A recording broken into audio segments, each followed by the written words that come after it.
so we're going to jump right into it, guys. We're going to do some quick intros, and then we'll get going. I'm Tariq. You guys know me. I've been into, mostly my wife and I started our party rental company about 7 years ago, and we did tents for about 3 years, possibly the third worst years of my party rental 10-year history.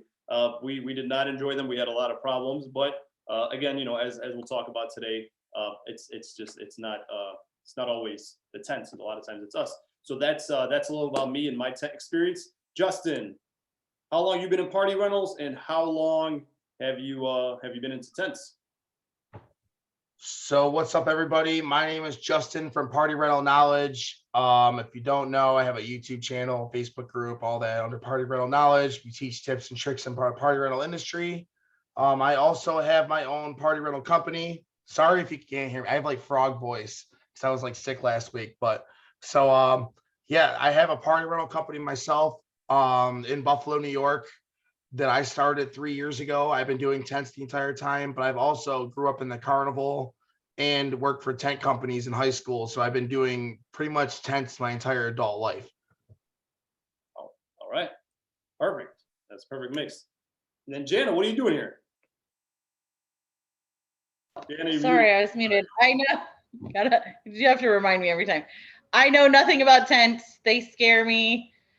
I've wanted to do tents, but I just never taken the plunge. That's it. Makes sense. Yeah, no, so this is essentially what we're hoping to do here today is teach you guys all about tents from, Jana's going to ask some very basic questions. You guys are welcome to throw in some questions into the Facebook chat. And then if you guys are joining us on Zoom, we'll open it up for questions and answers after that. And I kind of, again, I'll tell you guys my experience with tents as somebody who's newer to tents. I've done a lot of tents, but not necessarily have the right knowledge or training. And Justin can kind of give you guys the rock star advice. So let's jump right into it, Jana. We'll turn it over to you. You can ask the questions, and you guys on Facebook, any questions you guys have, throw them in there. We may not answer them right away, but once we're all done, we'll do our best to go back to the through the comments and answer any questions you guys have. Okay, guys, just to get started, can you tell me about the different types of tents and which one do you recommend people start out with? Should I just take away this? All right, go ahead. All right, so let's just get into tents. So we're not even going to go with styles right now. We'll just start with sizes just to make things simple, because a lot of the people here, I just want to make this like this a point pretty much. Most companies that do tents and bounce houses will only do 20 wide tents. And the reason being is once you go into bigger size tents than 20 wides, you might be able to dab with like 30 wides, but that's like if you're experienced, but you shouldn't really go above that unless you're actually going to be a tent company doing weddings, going for that type of inventory. It's not just a backyard style. It's not just events. Then you're starting to get into like serious tent setups, and you're more of a tent company than a party rental company at that point. But for the people that are tackling backyards and doing this over the weekends or just have a lot of bounce houses, I see 20 wides go well with bounce houses. Busy bee jumpers, everybody likes to bring them up. They do 20 wides. There's a bunch of different companies that only do 20 wides, and I know people that do way bigger tents that also do bounce houses. Eventually, I will have a tent warehouse, and they will also be doing bounce houses as well. But I would love to do 30 wides and 40 wides. But at the end of the day, a bounce house is peanuts compared to the prices on those items. So just to clarify, Justin, when you say 30 wides, 20 wides, you're talking about a tent has the width of the tent, length, right? So like 20 by 20, 20 by 30. You're saying one of those should never be more than 20 if you're still smaller. Yes, you don't want to get bigger than a 20 by 40, really. When you're like that's what I'm at. I'm not going to do that for at least another 3 or 4 years when I take the leap of actually owning a tent company and not a party rental company. And that's when that's where the difference is here. So now we'll start talking about the different types of tents, because you can do pole tents, frame tents, clear span, sailcloth. There's at least 5 or 6 different styles of frame tents. So it could get really complicated real quick. I'll explain the different styles here, but then I want to give this little snippet. I'll tell you right now and again that whatever style you do choose, you want to make sure that you keep it all the same. Don't buy, oh, this company's selling a tent, I'm going to buy his 20 by 20. That guy's 20 by 20. This guy's 20 by 20. Now you have 3 different parts for 3 different tents for 3 different, you know what I mean, from 3 different companies. Whereas, and if you bought, hey, this guy's selling 5 tents, I'll buy that. But now you buy from the manufacturer and buy just that style. Some manufacturers have the same similar styles when you're buying between the two. So what else?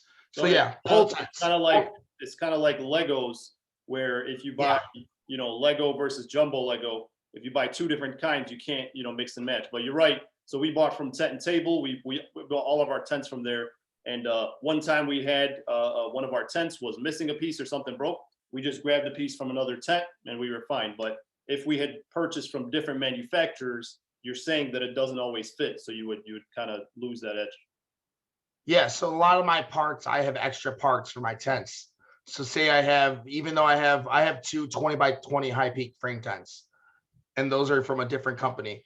So basically, if I have extra pieces for at least one of everything, so if something breaks, I can just go grab it from the warehouse. Now, but let me get, so now there's frame tents, pole tents, there's high peak frame tents, clear span, all these different styles. So basically, let's start with pole tents. A pole tent is your average tent that can only go on grass.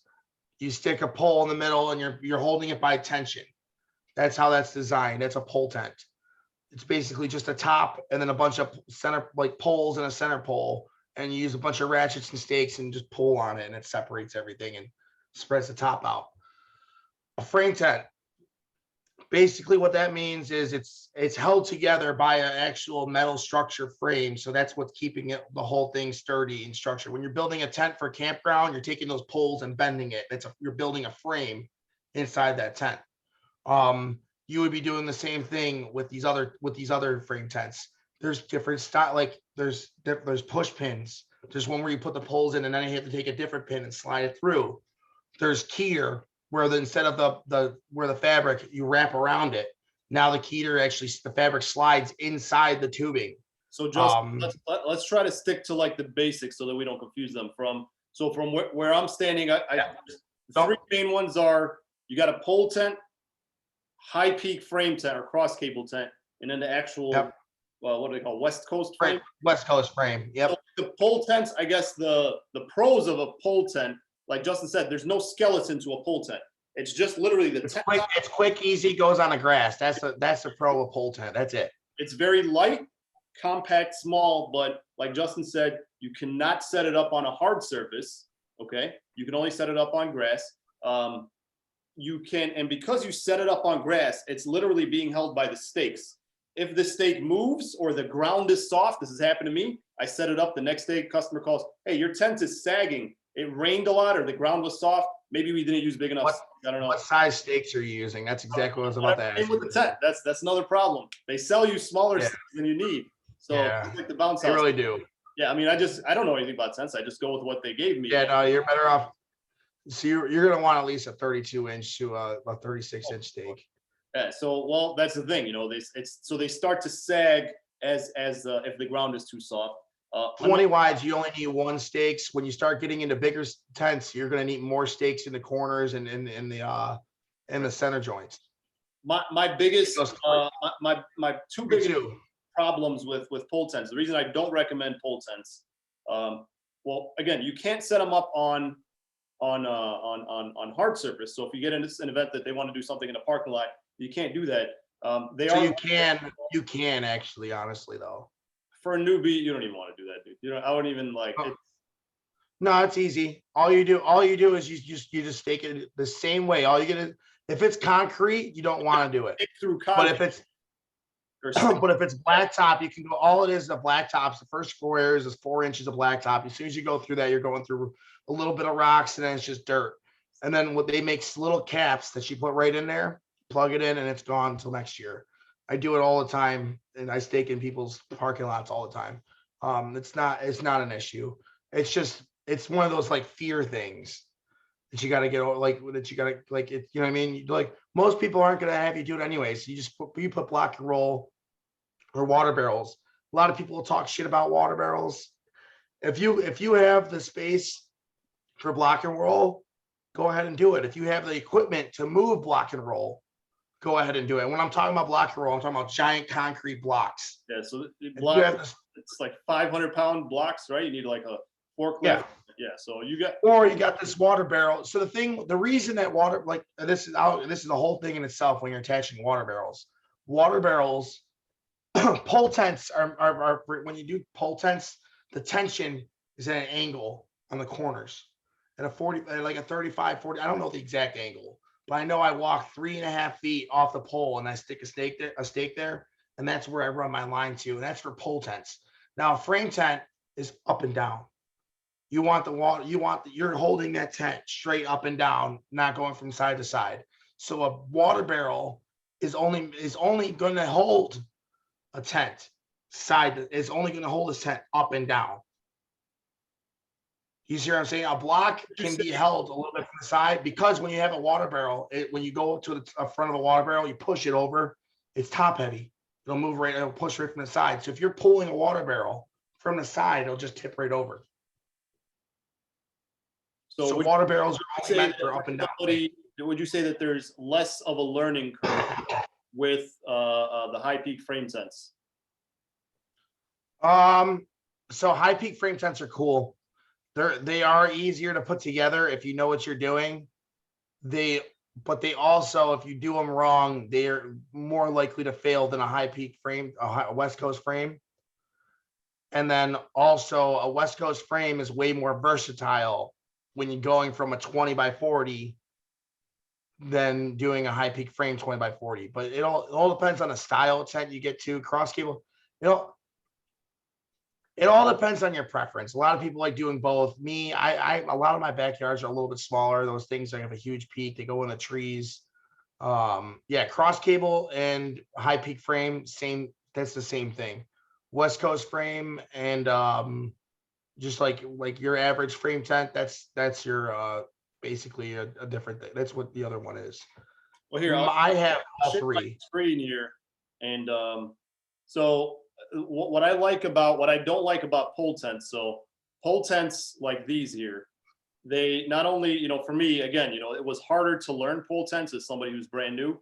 But also what I didn't know, like I bought, the cheap tent, like here, let's see, you cannot combine them to make larger tents. So you got to buy certain ones. Well, so you have to buy ones that you lace. We're talking mainstream here. We don't. Well, no, this is mainstream where people want to do this stuff. So if you buy like this tent, so what I'm saying is, if you go with a pole tent, this is the size. It'll be difficult to go and combine. But if you have two 20 by 20 high peak frame tents, you can literally just put them side by side to make a larger tent. I think, for me, that helped us make a ton of money. You can, but you can't really because of the gutter. So you can put 2 and 2 side by side, but as soon as you go the other way side by side with that, you start compromising. But back to what you're saying though, you definitely could split these tents. They have mid sections where it would be just 2 ends and then whatever amount of mids. So you can go from a 20 wide all the way down, like right there. Yeah, it's semi-water. I never tell them it's watertight. Yeah, the cool thing about the only thing with high peak frame tents, this is 4 tents. So if you buy, so like Justin was saying, this is 20 feet here. So this is a 20 by 20. If you buy 4 20 by 20s, you can rent them to 4 different events. Or if somebody wants a 20 by 80, like this one, 20, 40, 60, 80, you can rent it as 120 by 80. So you can list this on your website as, yes, we have 4 20 by 20s. We have 120 by 40 or 120 by 60 or 120 by 80 or 220. I stopped doing it. They beat the crap out of tents, and then honestly, like when you put them together like that, they never go together completely right. Like you could make it look okay, but at the end of the day, it's not appealing. So what you want to do in these situations is you just spend the extra grand, you buy a different top, you buy a couple different centerpieces in the middle there. Like I don't know if I can control the mouse or whatever, but I don't whatever. Are you It's talking about right like these, right above that bush in the middle, like right at the top right there. You buy a couple pieces there. Like basically you spend like $1,500 and you can make this tent a one-piece tent that's never going to rain in the middle, that you don't need gutters for, and it's going to look a lot nicer.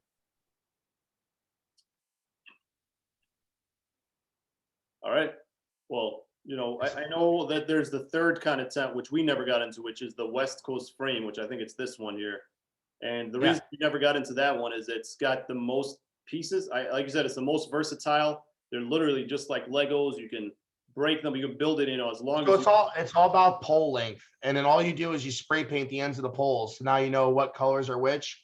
Then you do a little chart that says you need 8 legs for 20 by 20, and you need, you know what I mean? You're gonna need 8 perimeter poles and 4 corners and one 8-way crown.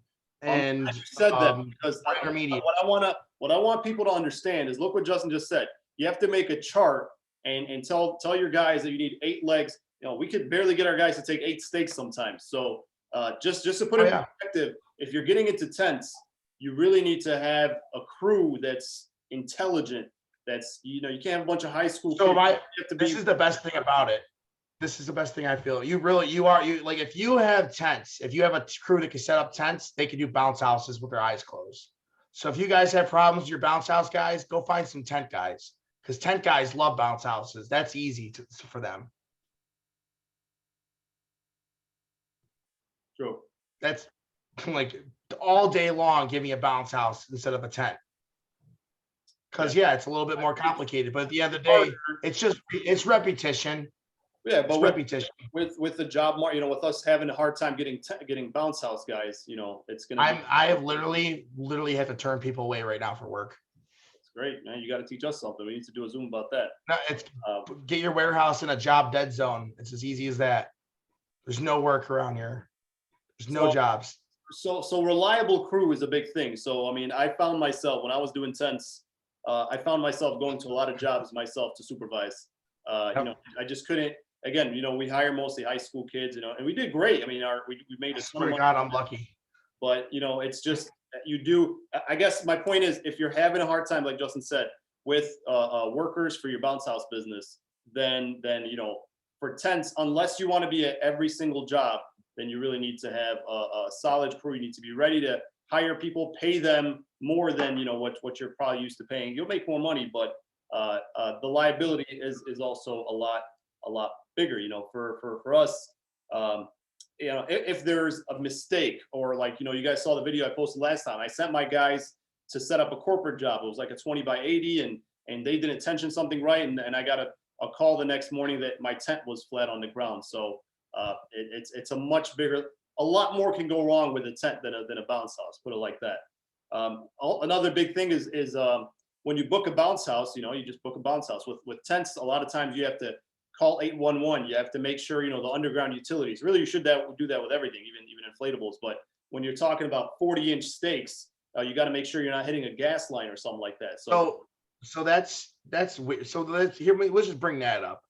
That is only if you're in the front yard, or when you're and that does not account for customers' utility, like their personal lines. So their electric dog fences and their sprinkler systems and the septic tank that they put in and all that does not count as far as things when like for the city. So the city only, the 411 only do that. So you're still playing around in the land field, and like, you know what I mean? It's just hit or miss.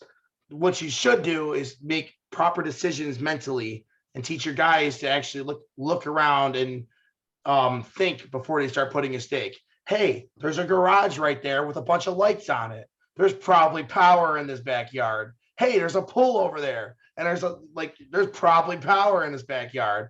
So like I represent the generation that does not understand anything you just said. I don't correlate lights in the garage with, you know, I probably shouldn't even be in the party rental, but my handyman skills are about changing a light bulb. That's about it. And this is about teaching your guys all this stuff and handing it down. My guys understand that. They tell me they spot it because I teach them how to spot it. Exactly. So yeah, I guess, you know, you need to be a good teacher and you need to know your stuff. Me personally, I don't, right?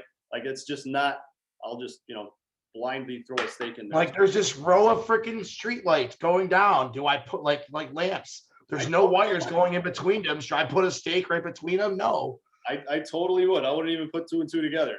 And then there's always the sketchy tap where you put a stake in and you're just until you feel something. And if you don't feel anything, eventually, boom, sink it. I've been guilty of that. One big thing we experienced almost instantly when we went from inflatables to tents is tents are white, man. Like, if you don't have white inflatables, none of us do. Just leaves falling on your tent. If your guys forget one leaf and roll it up, yeah, I'll kill them, man. That like white tent, I'll kill them. You need to be on point. You cannot roll up that tent and leave it there. You know, I put it like this: you have to worry about a lot more than mold with a tent because it's just so white. And you know, for weddings, for anything, you know, they'll walk in and I've had customers come and be like, I cannot believe you guys set this tent up like this. And I'll go there, and sure enough, it's all black and like, and I have to go there and start scrubbing, and it's. Yeah, I had to wash one this year that I put up that was over winter. That was nuts. But at the end of the day, like, it's stupid money. It's stupid good money. My average ticket's up to over $600 right now. I believe it. Like, so just to recap, what do you guys think is the best tent for somebody just starting out? Pole tents, and I would just say pole tents. I would just stick with pole tents, nice and easy in the grass. Can't really. Okay, no, I totally disagree. No? Pole tents are not your first tent. If you don't know how to do math, you can't do a pole tent. It's the simplest for the poles. You don't need to square them up. Mine are never square. You square. I do all my tents by eye. You square your tents up, and then it's just tension after that, and it pulls at 10. I guess that would probably, I don't know. See, pole tents were easy for me. I understood them like it was just, I find them.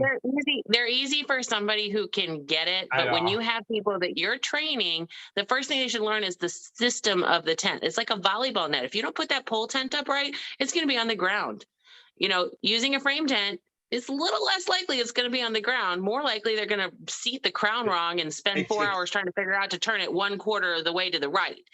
So I should explain this too when we're talking about tents. Like, there's no easy way to learn tents at all. Like, this is like if you're doing tents, I feel like you should you either A, you need to do it for yourself, or B, do it for somebody else. So I like you need to experiment and practice with this thing. So I got my video turned off. I would say 20 by 20 high peak frame cross cable tents are the easiest. I mean, we could put them up in 30 minutes when we got really good, and take them down in less time. I don't know what you think, Stacy, but those were easy. They were even fun. You know, we put them up. We did a lot of them with bounce houses. My guys complain about the high peaks more than anything. I mean, I don't get it. Was up all day. You know, because they complain they're not tall. What, the guys aren't tall? Yeah, they complain they're not tall and stuff, even though I got push poles and all that stuff. We don't even use push poles. We just do two feet each. How tall is your things? 8 feet or 7 feet? You just gotta be 7 feet. It's 8 feet. I don't know. My guys, they be complaining. They're like, "Oh, I'm not tall enough to do it." No. I show them how to do it all the time. They hate it. I'm like, this is easy. But I also have a whole bunch of. I also hired a couple managers from tent companies too.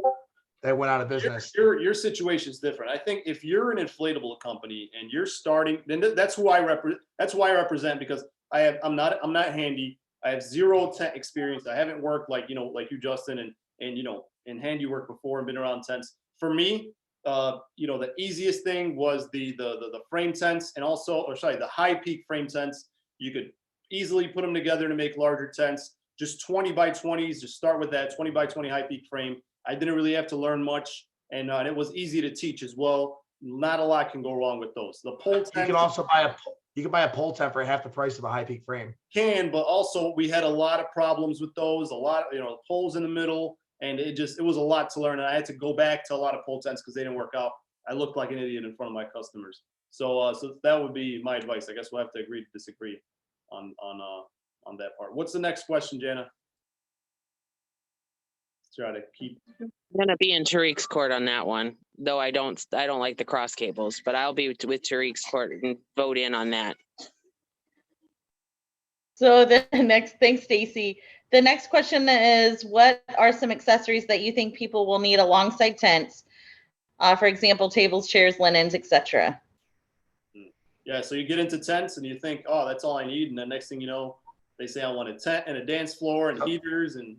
Yeah, dance floors suck. Don't do dance floors until you become a tent rental company. That's a tent rental company thing, not a party rental company thing. It's not a backyard thing. That's a wedding thing. So no. And then they also don't work under pole tents. They only work under frame tents. And then you need a bigger tent in order to do it. So they want a 50-person tent. Well, now a 50-person wedding can only work out of a 20-40 tent, maybe, with a dance floor. So no, it doesn't work out well with dance floors. You're better off not even having them, steering your customers away from them. I don't own any dance floors. I agree. Dance floors are. We did dance. I started with a dance floor. It fits under any 20 by 20 tent with 30 people, and you can go from there. And they're $2.50 a square foot plus installation. A tent's $1.50 a square foot plus delivery. Dance floors make you money if you get the right one. It'll work for you over and over and over again. But it isn't for the person that just wants 2 party tents. Yeah, it's not for a 20 wide. I feel like you can't really it's perfect if you want to go under other places. And then sub-renting your dance floor sucks because they'll either take the whole tent down over your dance floor, or you have to it's just scheduling. You're better off doing the dance floor and the tent. So what are some accessories? Tables, chairs, obviously. Yeah, no, tables and chairs. Even I feel like just bounce house companies should be doing tables and chairs, because I did over 30-40K in just tables and chairs. So when we started getting into tents, tables, and chairs, I bought round tables, 6-foot tables, 8-foot tables, sweetheart tables. I sold every single one of those, and I regretted buying all that. For me, my guys, it was just not working. Even though we rented some of it, but what we do now is only 6-foot folding tables that we get from Walmart or literally like Costco. The big wooden tables, the big wooden. For how much? $8 for how much? We rent them out for $8 a table. No, how much do you buy them for at Walmart? $40, $50. The folding ones or the non not the folding legs? They're folding. My guys can carry tables at a time. With the big ones, you got to carry one at a time. No, you don't. Oh, you don't. If you know how to, if you grab a table in the center, you can carry 2 tables at a time. Well, like I said, we got all that. We got efficiency wise, we charge the same. The customer doesn't care if it's for us. They don't care. Hey, is it a wood table or is it a folding table? They don't care. They're gonna put linen over it. So we just. So what tables on a dolly long ways, and you use a dolly and you move it. Exactly, but I wasn't even gonna go there.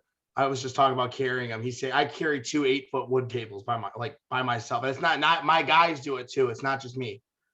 You're just a beast. Just a beast. Well, I'm 6'5", so I know they were gonna start saying that, but it's not just me. My guys do it too. So no, seriously, wood tables will last you 10 years. Your folding tables maybe last you 2 seasons. True.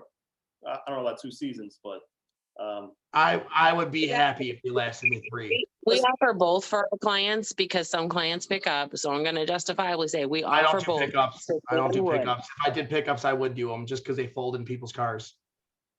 For me, I think about for my inflatables. I don't necessarily buy the highest quality inflatables because the weight is a big thing for me because of my guys.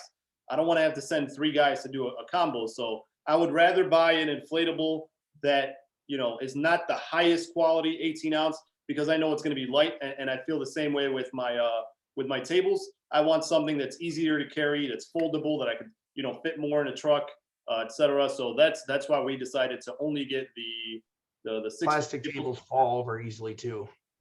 We got As soon as you bought, for go over. heating. We bought heaters before. They got sold. Okay, so wait, back up.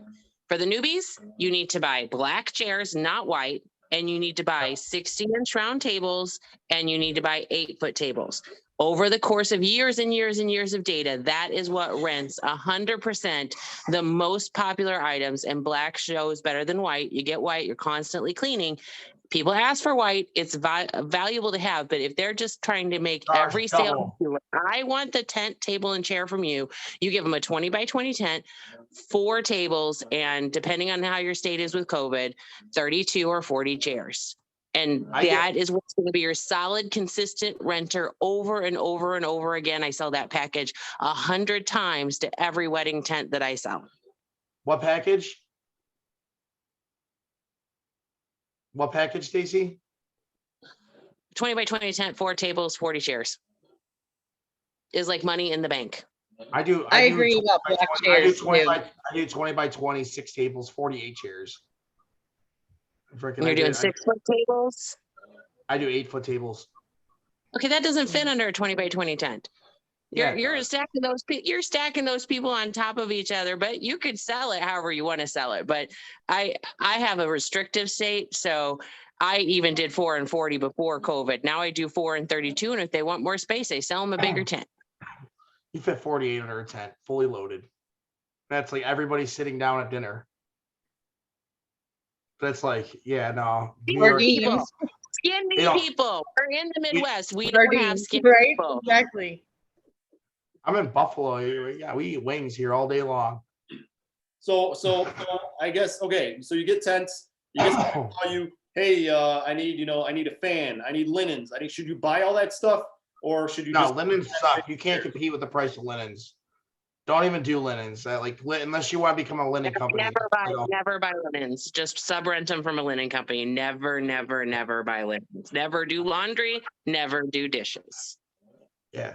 Take all your dirty rags to the laundromat that you wash your bounce houses with. Anything else you need to become, what are some other essential tent add-ons? Lights. Other than tables, chairs. You need lights, you need sidewalls. Lights and sidewalls. Yep, very good point. Lights, what kind of lights? I know that was you do the globe lights or the string lights? I buy a string lights. I make them myself. Adam, the tent guy, has an awesome video for that. I buy a whole roll for like a couple $100. Put all the lights in. I make them in certain sizes. I do 20 by 20, 20 by 30, 20 by 40, and I keep them all in their own separate strands like that. And I just bring them to my tents because I only do 20 wides. So it just keeps it simple. The more simple you can do it, and I can use them on all my style of tents the same way.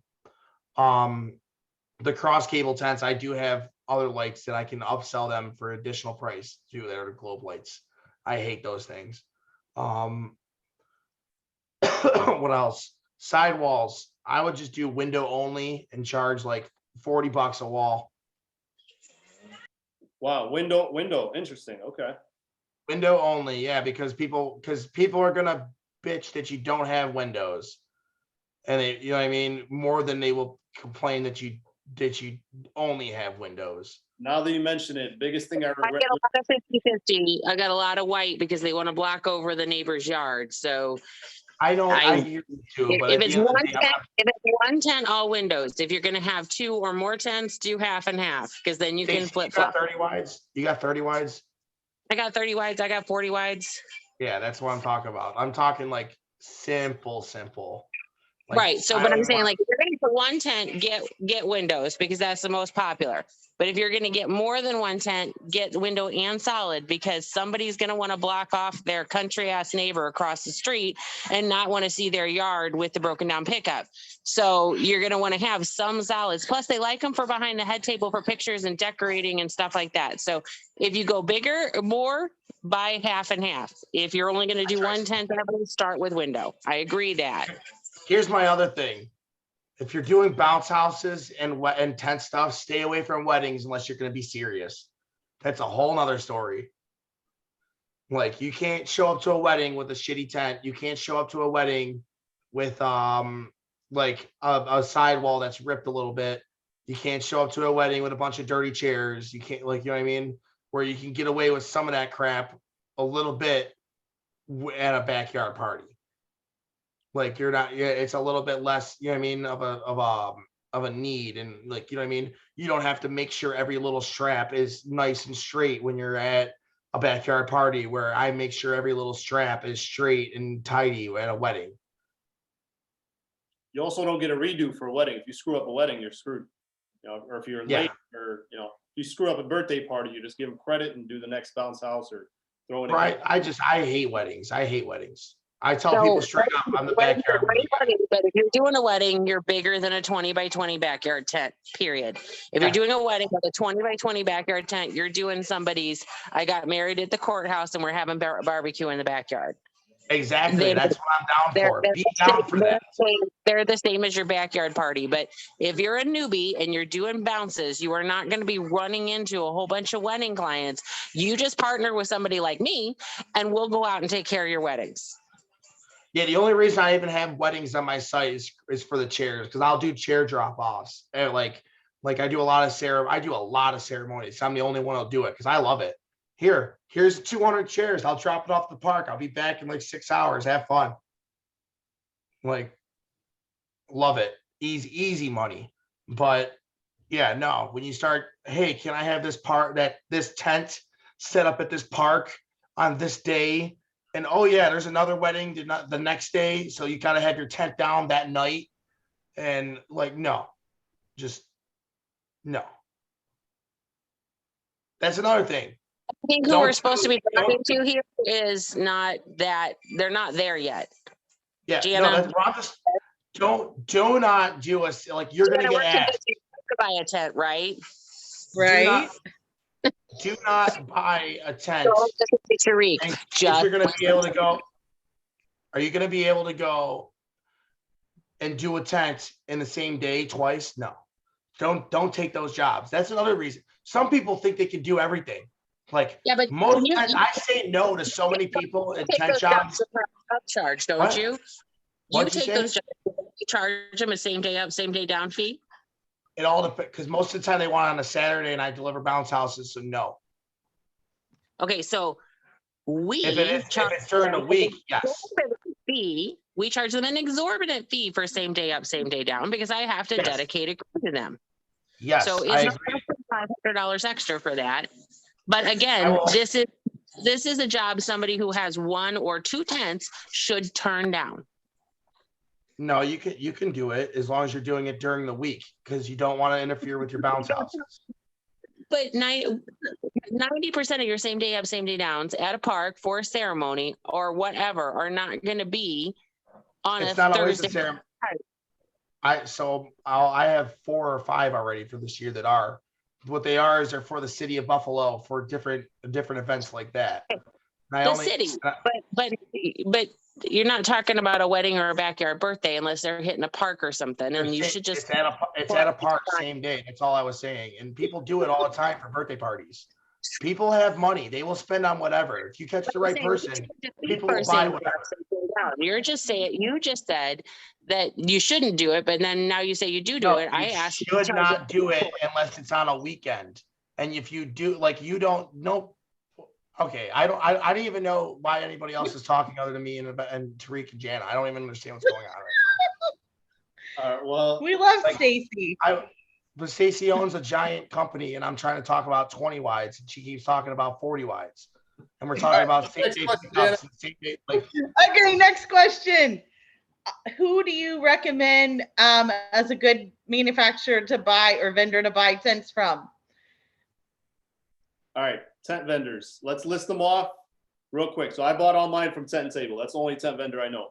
We got Tony Castle. Stacy, we definitely appreciate your input. So I'd love to hear from you, Tony. Justin, you go. I know Tent and Table is a big one near you. Tent and Table, Selena, Top Tech. I said Aztec already, or no? Did I say Aztec? No, Aztec. Fred's Tents, Central Tent, Tent Renter Supply, A1 Tent Structures. Yeah, it's pretty much the ones that I would go through. Did we miss any? Lost Burger. Tony, Selena, or Tony, Stacy. Any You manufacturers? know, for me, my whole idea on buying tents, I really screwed up at the first. So I bought from multiple manufacturers, ended up all these different size pipes, pieces, designs, and like you mentioned the other day on one of my posts, you just try to dumbify it. And so I got rid of all my what we call the all peak frame, or yeah, all peak frame tents or something like that. My cable tensions are all tent and table. You know, everybody says, "Oh, ROI, ROI." You know, I've got, oh, good gosh, I got 22 20 by 20s. We've got 20 10 by 10s, 10 by 20s. We got 17 20 by 40s, all from tent and table. They're a great tent. They do a good job for us. My bigger tents, my 30 and 40 wides, I'm with Eureka and their X2 Keeters. I don't do West Coast at all. Right now, you know, just because of staffing, I'm not doing any of the larger tents. It's just gotten too challenging. So we're doing nothing but 20 by 40 or smaller. But tent and table and Eureka are my two. If I were going to go with another company, it would be Anchor. And those would be my three. I've heard good things about Olympic and Aztec and everybody. But again, it's just trying to get consistency in the product where my guys can figure it out, and I don't have 35 different names for stuff that they got to figure out what it is. So that's my expertise. I'm not saying I'm right, but all I do is frame tents. I do not do pole tents at all. All right, so we got a bunch of manufacturers. I put those in the comments for anybody that's interested. It comes down to preference. Look them all up. Look at prices, etc. Just for time's sake, we're gonna jump into the next question. What you got, Jana?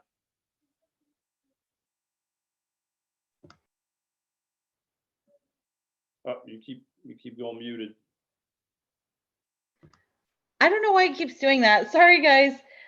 Tents versus inflatables. Tell me about employees and tents and how it is different from inflatables. Yeah, so like for me, again, employees, that's really the biggest difference. You need a lot more reliable, mature employees for tents than inflatables. And I see Tony laughing there. I think he agrees because I just seen his post the other day. Justin, you're saying that you hire. You need one good guy. You need one good guy. The rest is labor. That's it. That's the key to doing tents. Per job. I've been on multiple tent jobs where most of the labor cannot even speak English, and the person that knew what he was doing did not speak Spanish. So, yeah, the tents can easily be done if you have one person that knows what they're doing and how to lead people. That's what you really need to key to doing tents and doing tent employees is, and that can easily trickle down. So what I'm actually doing is, one, I hired a couple of guys that are actually managers from other companies. I bought like 40 tents off a company, and I basically with that I got the manager that used to set up those tents, so he's already familiar with the equipment. So it's just like this is the type of strategies I try to make. Like it's just, you know what I mean, it's a no-brainer. I would definitely have a tent guy teach you. Like if you can hire somebody else's tent guy and come in your warehouse and teach you. Like I was actually that person for multiple companies. They hired me as they were doing. That's how I got into the entertainment space. Was they were looking for a tent guy to know that knew tents really well, and they would teach me inflatables and all the other crazy crap. And that's how I really got. Besides knowing, I knew a lot of stuff about it from growing up in the carnival, but that's how I really got really comfortable and in tune with bounce houses, is actually getting hired on to a bounce house company as a tent guy. That, and back to what I was saying before, tent guys can set up bounce houses all day long. So if you want, you know what I mean, you want good money and good helpers, like bounce houses are cake compared to tents. 100%. But yeah, if you're having a hard time finding bounce house guys, then yeah, definitely tread carefully. All right, next question. I'm here. Tony, did you have something you wanted to say? In ways I agree with Justin, but I'll tell you, there's a difference between having a guy that knows how to do the equipment and someone that can actually lead a crew. And that's where I think the struggle in today's marketplace is of employees. Yeah. is I got a lot of hardworking guys. I got like 1 leader out of 12. It's just they won't take the initiative to step up and do it. And that's where I'm struggling. No matter what I pay, no matter what I train, I go through all this training the day before the event, then go out to the event halfway through. And it's like, what the hell were you thinking? No, You know, it's just nothing close to what it was. And so, yeah, I'm not saying that tents are impossible or they're just, unreasonable beasts. But when it comes down to it, at least in our area, it's more labor for us just because of the winds and everything we fight. And so depending on your environment, what type of tent you're setting up, I think there's a lot of variables, but bounce houses, if you look at the numbers and the labor and everything of that nature, at least in my area, the inflatables, the water units, stuff like that are actually a bit more profitable when you consider the number of hours. They're just much more seasonal minded. well, that's But where it gets in a place where this is where it gets weird. If you don't know what you're doing, tents will not be profitable. You'll spend an hour doing a tent that takes me 30 minutes to do. And I'm getting paid twice as much as a bounce house in 30 minutes then, or if not more than a bounce house in 30 minutes than the 15, 20 minutes it takes to set the bounce house up. So that's where numbers start to skew into your favors when you actually know what you're doing compared to when you're spending all the time on site, figuring it out, working over yourself, et cetera. Where there's jobs when I'm with the right person, we do not touch the same piece of equipment twice because it just goes up like that. Whereas you got guys that don't know what they're doing and they're setting things on the ground, going back and forth to the truck, et cetera. That's where all your time comes into play. And then I am in agreement with you. If you pay attention, like you understood exactly what I said. You need to find a person that, yes, has leadership skills and knows what the hell he's doing. And if you find one of those, now you got a tent guy and he could set anything up. That guy can set anything up from a 20 wide to a 40 wide in reality, if he's good enough. But that one person is who you're going to be relying on. And at the end of the day, I am no nonsense. I will pay my guys like more than what they deserve and buy whatever they want. But at the end of the day, they have to perform. I also build people up and I try and I hold them accountable. Whereas a lot of people don't want to do that because they're afraid of losing people. But like I said, I don't have a worker shortage. So I tell them straight out, you can be replaced. At the end of the day, there's a million kids that do want to work here. And at the end of the day, I give them so much freedom and I treat them so well that yes, I shit you not. I got my guys sick. They were telling me they wanted to work while they were sick. And then they were coming and both of them showed up while they were sick because I got them sick. And these are kids, 20 years old, 24 years old. I'm 27. I'm calling them kids, but still, these are, you know what I mean? Mentally, they're freaking kids. And they just got, you know what I mean?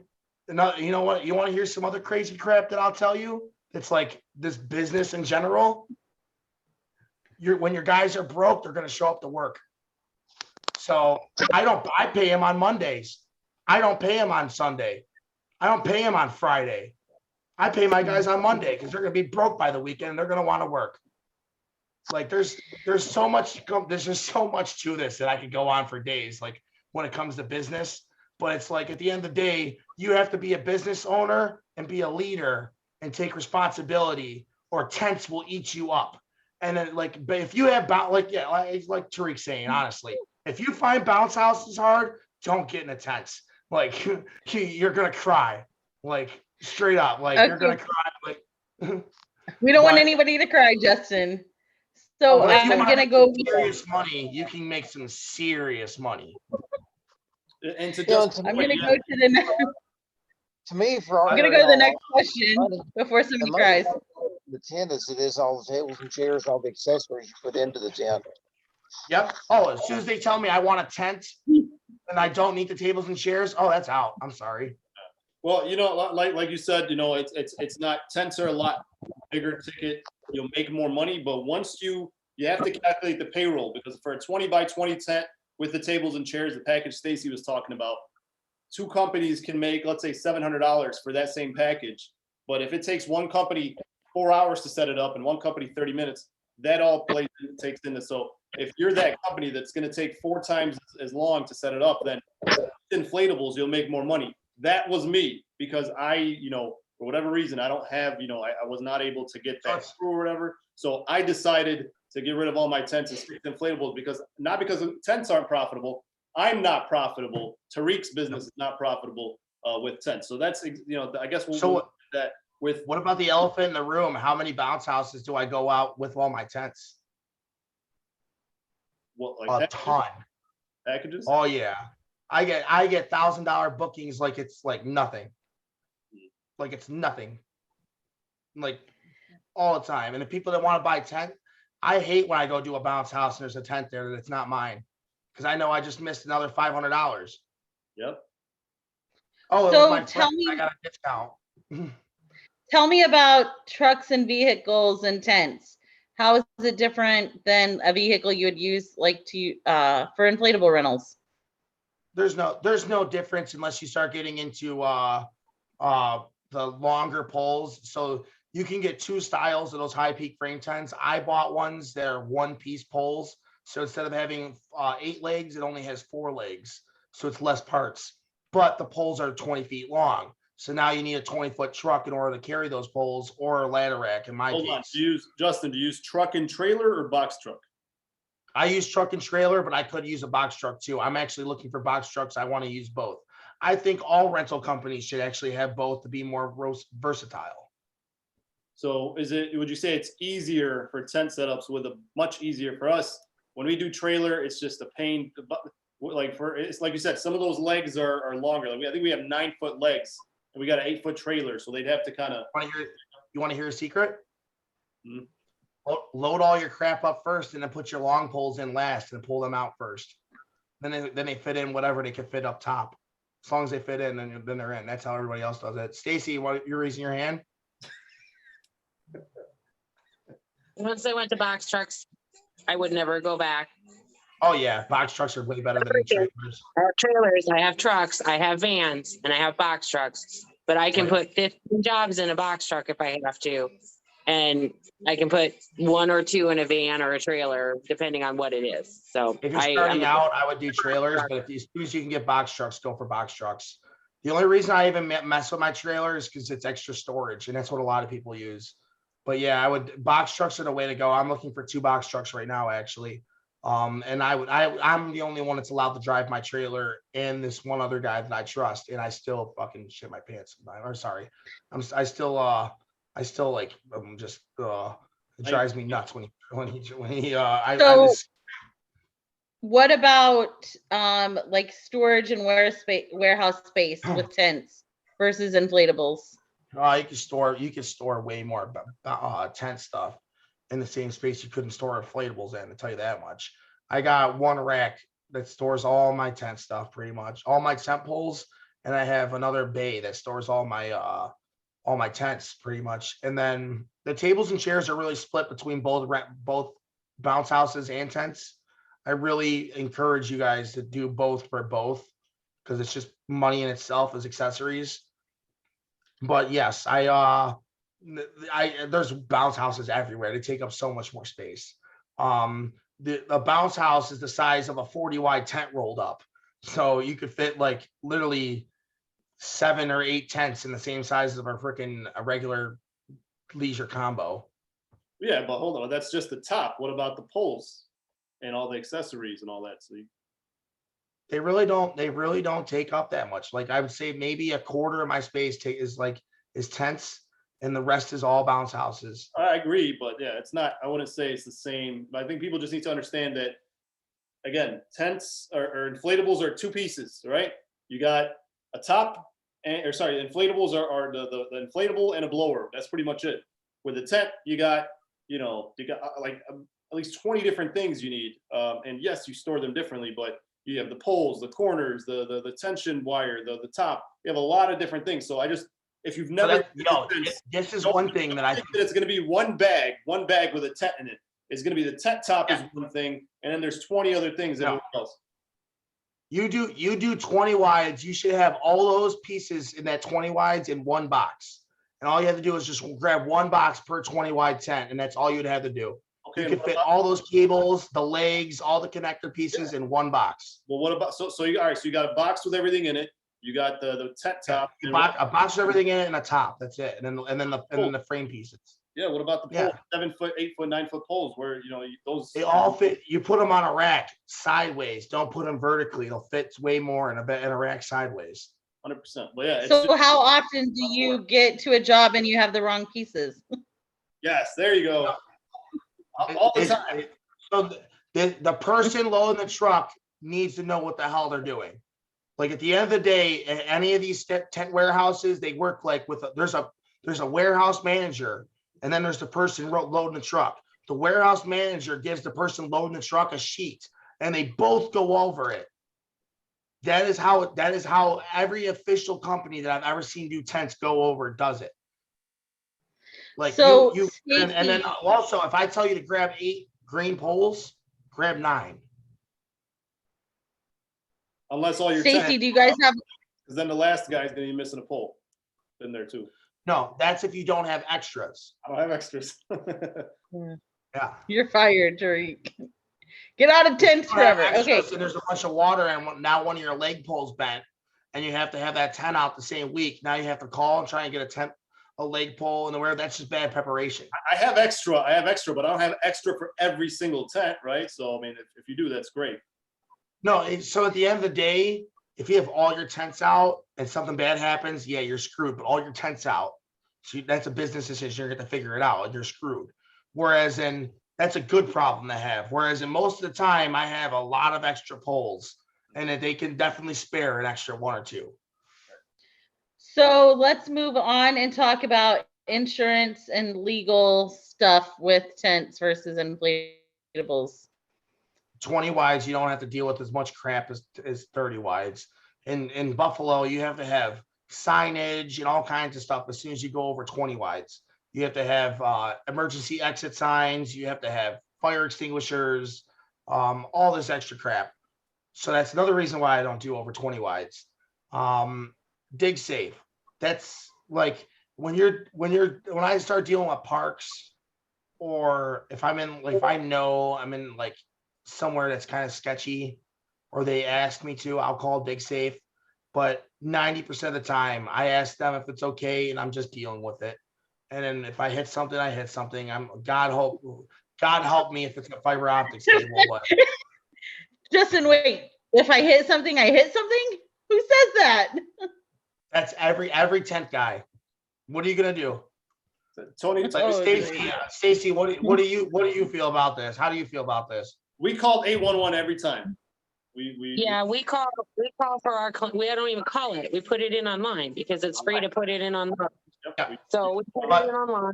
But The last time I called 811, the guy pulled up in the alley and said, "We only do alleys. We don't do backyards. This is where your markings are in the alley. Sorry." that's- Exactly. They don't go in the backyards. It's another bureaucracy joke. You know, no, ours mark wherever. They'll mark front yard, perimeter, whole yard, backyard, side yard. They give you like 15 different They mark customers' utilities or only public utilities. Comcast, But AT&T. if the customers have a sprinkler system or an lighting their They'll patio, mark if a customer has a sprinkler system. No. they're responsible. No, if I can finish my sentence. We call the essential utilities. We put it in online. The customer has to sign on our contract that they're going to mark if they have sprinklers, or they're going to mark if they have underground electrical that they've installed themselves. And Jana, if you hit something, should not happen. In 30 years, I've hit one thing, and it was improperly put in by the person and not marked because there was no notice that there was electrical. So they put in an information line and they ran it incorrectly, and we hit it. But my guys wear gloves and they have insulated sledgehammers, so all it did was knock the guy on his ass. Anything else that's improperly marked is on the responsibility of the utility company or the client. Exactly. So basically, within more words, exactly what I said, except it's pretty much, it is what it is. You can't, like, if they're not going to mark it because it's in your contract, they're not going to read your contract. Who reads contracts? So they're not going to ever mark it. So it is what it is. But when it comes to dig safe, I'll call if it's in the front yard. No tents are ever in the front yard. And then how about like most people won't even tell you where a tent is unless you're asking. If I didn't have a vent hawk, I wouldn't even know where half the stuff of this would be even going. Because the only thing I asked them if it's going on grass or concrete. So how are they going to tell you? How are you going to know? My contract, but they have to fill in every one of those questions we have. Where are you putting the tent? But I have a handy dandy event hawk form that I send out, and I ask them to send me a picture of where they're putting the tent and all their Julie information in my event hawk form. How cool is that shit? Yeah, I'm not doing all that. That's too much extra work. Oh my gosh, you guys are killing me. Okay, so moving on from the legal stuff, and if it happens, it happens. What can you tell me about scheduling tents and how is it different from inflatables? Are you letting customers book online? Do you schedule the tents yourself? That's the one thing that I liked about tents. Well, we, as far as scheduling, they can book online, but we prefer to build up the quote for them. Actually, we do not allow them to book tents online. But what I loved about tents is we installed our tents Wednesday, Thursday, Friday, and then we tore it down Monday. We only install, we know weekends are only for inflatables. So our inflatables, it does not affect our Saturday schedule. All of our tents go out usually Thursday, Friday, and then we take them down during the week. We let them know that the tent is going to be up for 4 days. This way, if there is a problem, you have enough time. So we set up the tent at least a day before their event, if not two. It's not like inflatables where it's the same day. That is the only thing I liked about the tents that was stress-free, that I knew that I had a day to figure out if there's any issues, not last minute. So I price tents by 3 days and then the week price. I always tell the customers it is going to be set up 1 to 2 days in advance. It all depends on the weather. If your party's on Saturday and it's going to rain all day Friday, I'm setting it up Thursday. Like, you know what I mean? It's as simple as that. I do not do tent setups on Saturday. I do not do tent setups on Sunday, even if they want to pay that extra fee. That's what I was talking about earlier. Why? Because I do bounce houses. If they want to pay that extra fee during the week, I will. But 9 times out of 10, like Stacy was saying earlier, because I didn't get to finish my sentence, yes, they definitely do go out during the week. What else were we getting at? So that's the cool thing about tents. They do go out during the week. And then you brought up there was like a 3-point this question. What was the other part? Booking tents online. Oh yeah. So I do go online. Yes, I do allow them to book online. I prefer them to go through packages, or they can build their own, because at the end of the day, all the information's on there. And if they book their own stuff wrong, the information was been redundant and in their face multiple times. So I got a deposit either way. I don't care. And then now I don't have to set up a tent, and now I get to keep your money because you just wasted my time. Okay, so next I want to talk about any issues or emergencies that arise with tents and how it's different than inflatables. If you don't do your due diligence and you go with the cheap stakes that Tent and Table gives you at first, and you don't grab 42-inch or 32-inch, depending on what size tent or whatever, and you're not doubling up on stakes when you're doing 40 wides or etc., then yeah, you're going to have issues. If you're not putting all the ratchets and using all the parts they give you because you want to do it faster or cut shortcuts, yeah, you're going to have issues. Tents, when they have issues, are less forgiving than bounce houses. Bounce houses, when the blowers, you know what I mean, they just go down. Whereas when a tent goes down, there could be people underneath it with, you know what I mean? And it's a lot more heavier than a bunch of vinyl that's softly falling on the kids that has an escape route. Now you're talking about a couple 100-pound tent that's crashing down on them with a couple 100 pounds vinyl, that the escape route's only on the sides. And it's most likely going to be adults that are going to be a lot more angry at you. And so it's just, no, you want to be extra careful, extra safe. And don't, like, there's like cheap and tents don't go hand in hand. Cheap companies and cheap tent companies do not last. Cheap tent companies get called out worse than cheap bounce house companies. Yeah, no, it's not a good thing to do there with that. And one thing I would add to that, I think it depends on the type of tent and the area you're in. I agree with the staking. You should be using 42 inch. I use rebar 1 1/8. 40 inch stakes and such, just because that's what works in our soil best. But the big fear, like on the big frame tents that we do, we're putting 40 by 300 frames up in the air, and wind catches that thing. And we had a 40 by 30 flip over the other day. We had a 70-mile-an-hour gust come through, and it just you can literally kill somebody, crew or customer wise, if you That it don't know what flipped you're over. doing. What was that because of a fault on you or just because of the gust? The thing about it is we have a thing called dust devils, and dust devils are just like miniature tornadoes with dirt, and they're not weather. It can be a calm day. It's a temperature difference between the soil level, the soil temperature, and the air temperature, and they start spinning, and they're like a tornado come through a parking lot. They'll push your car over a lane sometimes, depending on their power and such. And I've had tents flip up on top of people's awnings because of those on a calm day. This one in particular was not necessarily dust devil. It was a windy day, and we just didn't get it secured in time. And we had the other 5 down, but this one was the last one. It went for a ride out in the middle of an airfield. That's not on the weather. That's not something that's on there that you can expect. Like, we're having 30 mile an hour winds this weekend set up. Well, the thing about it, Rick, I work in 20-mile-an-hour winds regularly. It's not uncommon. That 70-mile-an-hour gust that comes along, that's uncommon. And that's not necessarily forecast. You can have gusts. They'll say you'll have gusty winds. But, weather forecasters kind of like it's going to rain today, and it shows up on Sunday. You should never set up a tent and be like, oh, it's going to be a light wind. Like, maybe I'll just set this up like half secure. That's not the way you do it. You set up a tent ready for a hurricane every single time. Well, let me ask you this. Now I think of a question. I posted this question on Facebook a few years ago, and everybody laughed at me. I still don't think I know. I think I know the answer now.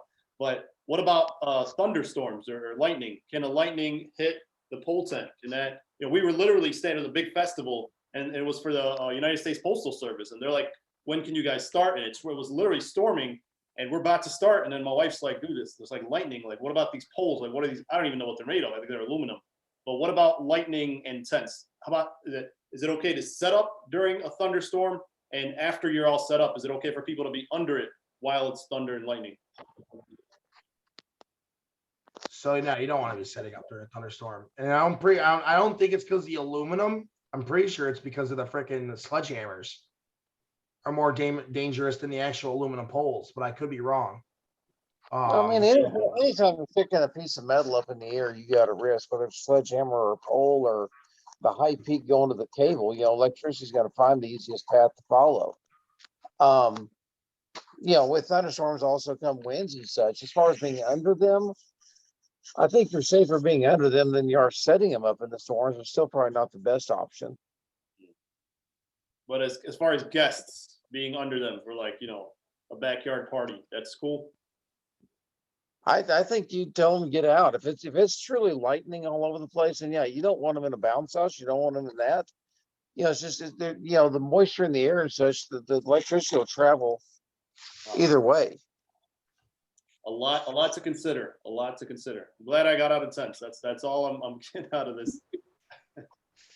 I love it.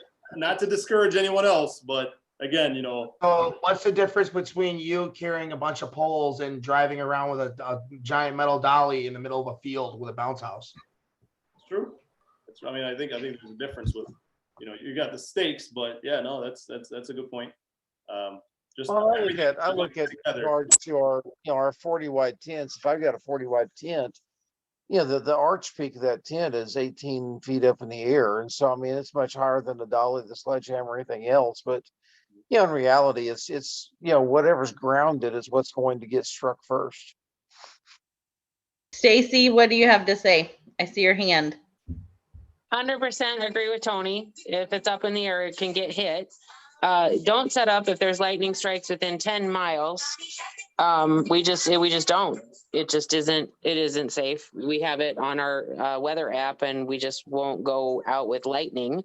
However, you can set up and tear down in rain as long as you want, and wind. That sucks. And it's not a permanent shelter. Most tent manufacturers have it on their documents that if you're under a certain amount, everybody has a wind load on their tents. Depends on the tent manufacturer, but you should pay attention to that. We just tell people they should evacuate a tent if it's over 30 miles per hour. All right. No. Well, nobody ever listens. You guys are the best. We are going to open it up for Q&A on Zoom. If you haven't joined, the link is in the Facebook post. And yeah, thanks for everything. All right, so you don't have to raise your hand. Just unmute, ask your questions, and unless everybody's talking at once, then we'll tell you to raise your hand. But go ahead. If you guys have any further elaborations or anything specific that we didn't cover, feel free to ask. Meanwhile, Jana, if you don't mind looking through the comments and the comments on Facebook and the Zoom chat, see if there's anything we missed that we should cover. Well, Tariq, I will say that if there's anybody out there that's really wanting to get into tents big time, I'll sell them a bunch in Lubbock, Texas. They can come do my company. You'll sell them all your tents, huh?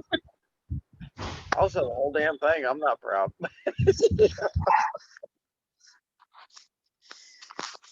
I got a couple of stuff myself. All right, Rise iPhone. What's your question? Hey, I actually just want to say that for the high peak frames and just about any frames, getting a double valance saves you so much time. And any good manufacturer can do a double valance. And I won't actually order from anyone that can't. So what a double valance is, just for anybody that doesn't know, is basically it's you know those little waves you see on the others around the tent? Yeah. It's basically two of those sewn onto each other, basically, so that the rope is in between it. So what that does is it actually, instead of trying to put it on the inside, you can actually put your sidewalls on the outside in between in there. So it's just an easier access for hooking up stuff. It's also an easier place for you to hook up your gutters. No, double valance. Does TNT don't do double valance, Ryan? No, they don't. And their high peaks, they are also only using 2-inch poles. And I've been seeing more and more horror stories about I use double pole. I do D poles. Good for you. I mean, those are great. I order from Aztec, and so Yeah, that's another reason poles, probably my guys hate my shit. I probably should have brought that up. That's another reason why my guys don't like my 20 wides or my 20 by 20 high peak frames. It's because they got to lift up D pole. I mean, I have 2.5 inch, which have done great for me for 3 years running. I haven't had to replace a single pole. Now the tent and table that I have all is 3-inch pipe, but we're converting our frames to the double tube just because of wind and rain collapse, stuff of that nature. And they changed it on like a 20 by 40, especially, that you have the leg every 20 feet. So you got one in the middle, and they got the steel T that goes both directions. Well, when you fight with wind in the dusty area like we do, that T gets jammed in those poles. And so you end up taking a tent top off with the thing up in the air until you can beat those things apart. And so we've decided to go to the double tube just to, pin it and to get it to be able to pop apart a little bit easier. Well, question for you. Are they using one pole to go across that center or two on the 20 by 40s? It's a single 3-inch pole. It's 20 foot.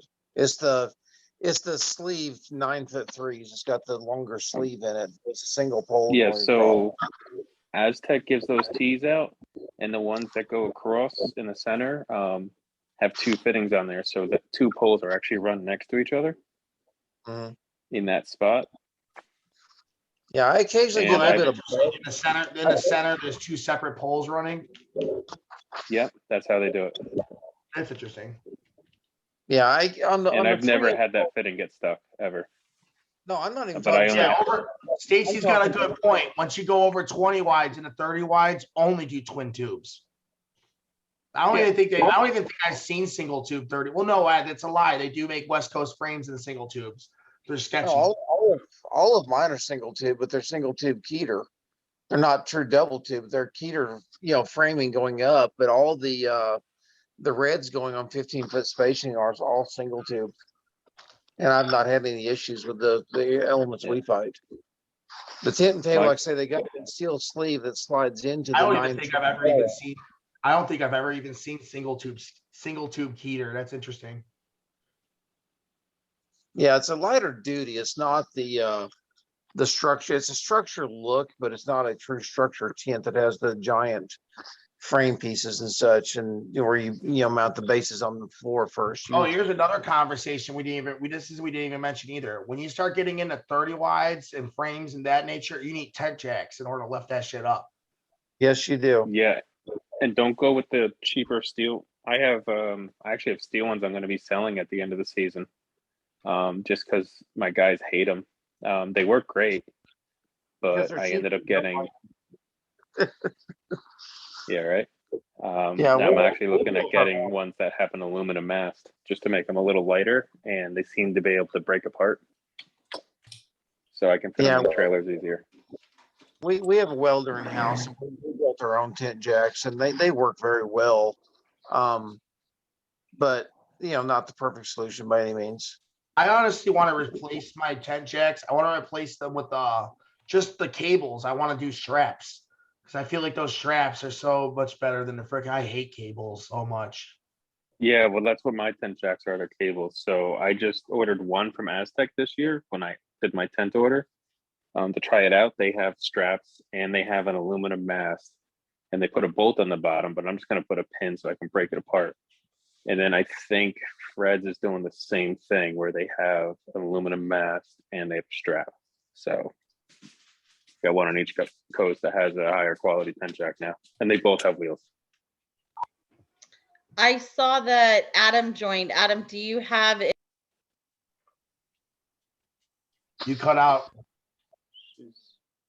Yeah, I joined. You cut out. Sorry, I swear I have so many technical difficulties over here. Hey Adam, sorry. Do you have, well, first, thanks for joining us. Second, do you have any advice for any new people who are interested in getting into tents or anything you'd like to share?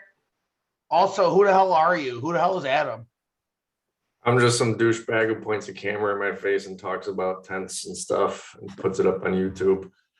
So if anyone doesn't know me, I'm just that douchebag YouTube dude. I watched that douchebag 3 years ago when I started doing tents. Nice. I don't really think I'm a douchebag, but all I do is point a camera in my face and talk and just talk about what I know. So we were coming in. I came into this conversation on frame tents. So the Jumbo Track Light is Aztec's, Keter solution, but lighter. I like that for 30 wides. For 40 wide frame tents, Jumbo Track or whoever's company, their version of it, it's twin tube with the Keter. It's real strong. 40 wides are sketchy when you got like single barrel and or Jumbo Track Light. I think I personally like Keter for anything 30 wide and up. We can just do Keter faster than like a West Coast kind of thing. That's about it.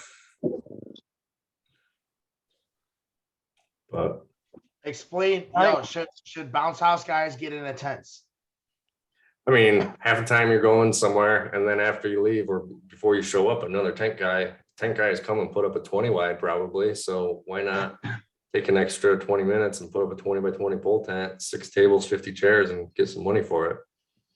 Oh, 6 tables and 50 chairs. Is that too much for a 20 by 20? No, that's exactly what. Okay, that's what I thought. I just got yelled at for doing that. Just want to clarify some things. Right. Justin, be nice. I just was like, what? Why am I getting called out on that? Like the other, she had some when I said it is what it is for 811. Like I definitely get called out for that. I get called out for that. to provide for a person, and I try and sell to my clients by the space they need. So like you got a whole bunch of fluffy people around a table. They need more than 18 inches. They need like 24. You do the math: 24 for a chair, 30 for a table, 24 for a chair. I'm just telling you, I just go by the math. That's it. It's wait. How do you ask them if they're a bunch of fluffy people? I literally call them fluffy. Okay. I tell them straight up. I tell them that fat people need to buy the padded chairs. Yeah. I say they're more sturdy. People ask me all the time, "What chairs more?" I'm like, "Yeah, I'm 400 pounds. The fat people get these chairs. They won't break." But what I do is I just up into a 20 by 30 with 2 more tables and 16 more chairs. And I always try to see that's the difference though. It's just because it fits doesn't mean like I always try and upsell them. But at the end of the day, people want the cheapest crap. Like they want the least amount of money. And here's another thing is I wreck people. Like I get $300 for a 20 by 20, but I get 400 by 20 by 30. So it's such a big jump that they like sometimes want the 20 by 20. You know what I mean? Now here's a question: Should tent guys do bounce houses? Because that's always the question: should bounce house guys start doing tents? Yes. Yeah. Absolutely. And my insurance company did not hit me for any more money when I added bounce houses. Oh, really? That's cool. I have ARA. So are you doing a lot of bounce houses? No, I have 1 slide, 2 bounce houses, and 2 combos. Oh, really? Oh, that's cool. They're just filler, little extra busy work. Right. Because if someone were to come into the bounce house business with just that, the insurance would almost be like not worth it with just that. But you're coming in from tents, you're already paying insurance, and then they didn't add any more onto you. That's cool. They essentially just said, so long as it doesn't become the main part of the business, my policy just stayed the same. Right. Someone sent me a bounce house. Jim, if anyone knows Jim Edmonds, I was talking to him. I'm like, yeah, I never really did bounce houses. He's like, I'll send you one. And like 2 weeks later, bounce house showed up in my loading dock. I don't have a blower for it, so I haven't blown it up yet. Oh, what the hell, dude? I would have sent you one. Yeah, it's only a 10 by 10. You could have picked it up when you're over here in Buffalo. Did I have it at that time? Yeah, I did. So sorry to cut you guys off. Technically, question for Stacy about your packages came in on Facebook. How are you selling those packages? Are you like building them yourself over the phone, or can they just book them online? How are you advertising them, I guess, on your website? And then you guys could chime in on packages as well. Hang on. So do you have like a 50-person package listed on your website with those tables and chairs, or do you, are there different, obviously it's different if you have. So I was carrying my kid and she's 60 pounds. So I couldn't free up my mouth to work while I was carrying. So she's fluffy. Because no, she's disabled.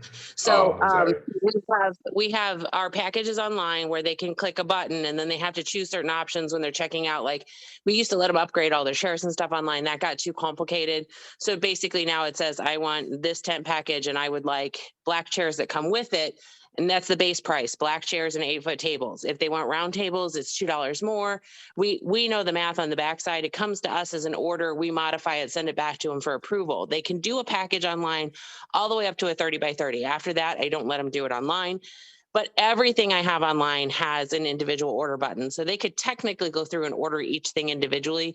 It all still comes to me for a quick price check before I send it back to them as a final quote, because it doesn't auto-calculate the mileage and it doesn't auto-calculate the damage waiver in Shop Factory Pro, which is what I currently have. But that changes really soon. And I could tell you about that problem later, Tariq. So I guess that's a good question. I mean, what are you guys using for? We use Inflatable Office, and it works well for us because it's really versatile with that. What website builder or booking software do you think is needed for tents? Can you just use any? Can I share my screen? Can I share my screen? Yeah, sure.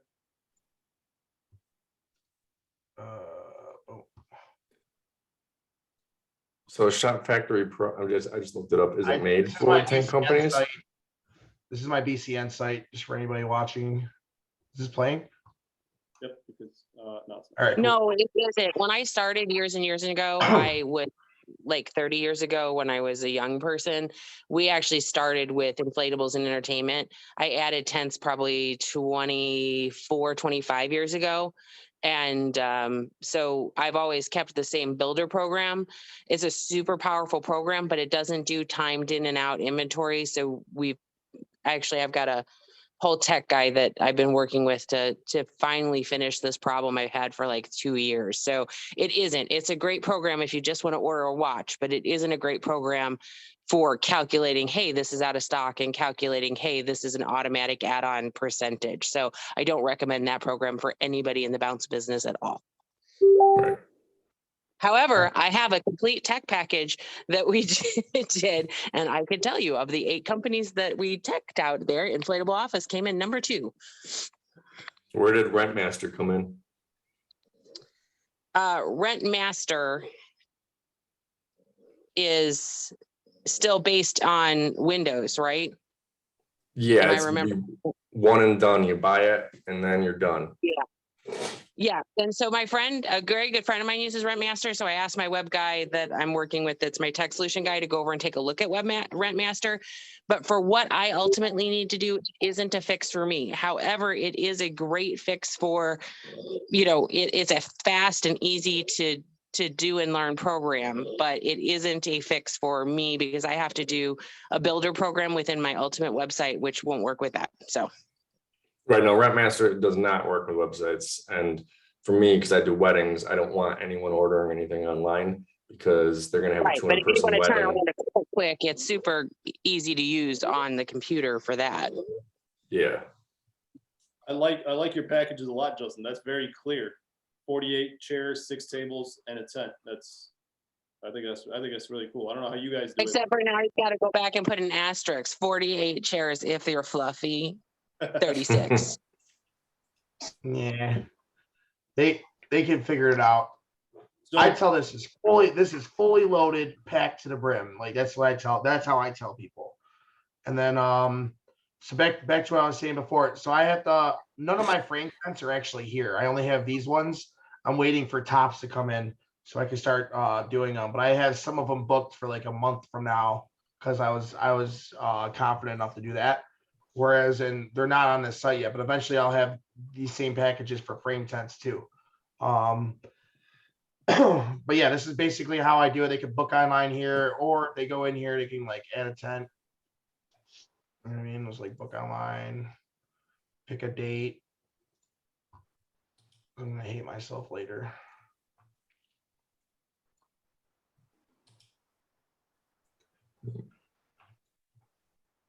And then like, see now, oh, you want other stuff? Yeah, let me get some other stuff. And then you look in here and there's all this crap. Just more tents, more tables and chairs, bounce houses, and they just start adding. And what is this program? This is BCN. Mm. And they put their information in here. I gotta play with some of this stuff. I wanted to do better, but like this is like where I like it. Do you need lights? Boom, yes. Add lights. I couldn't find a good way to do sidewalls with this to make it work because it's just really, really complicated. I gotta take some time to do it, but I'm pretty sure I can. I'm like, how many 20-foot walls do you want covered? How many 40-foot walls do you want covered? And then I can add that specifically for those items on those tents. I just haven't gotten that nerdy into setting all that stuff up yet because I am busy as hell. But yes, I have the ability to do that. And then, yeah, you just pretty much fill all this crap out.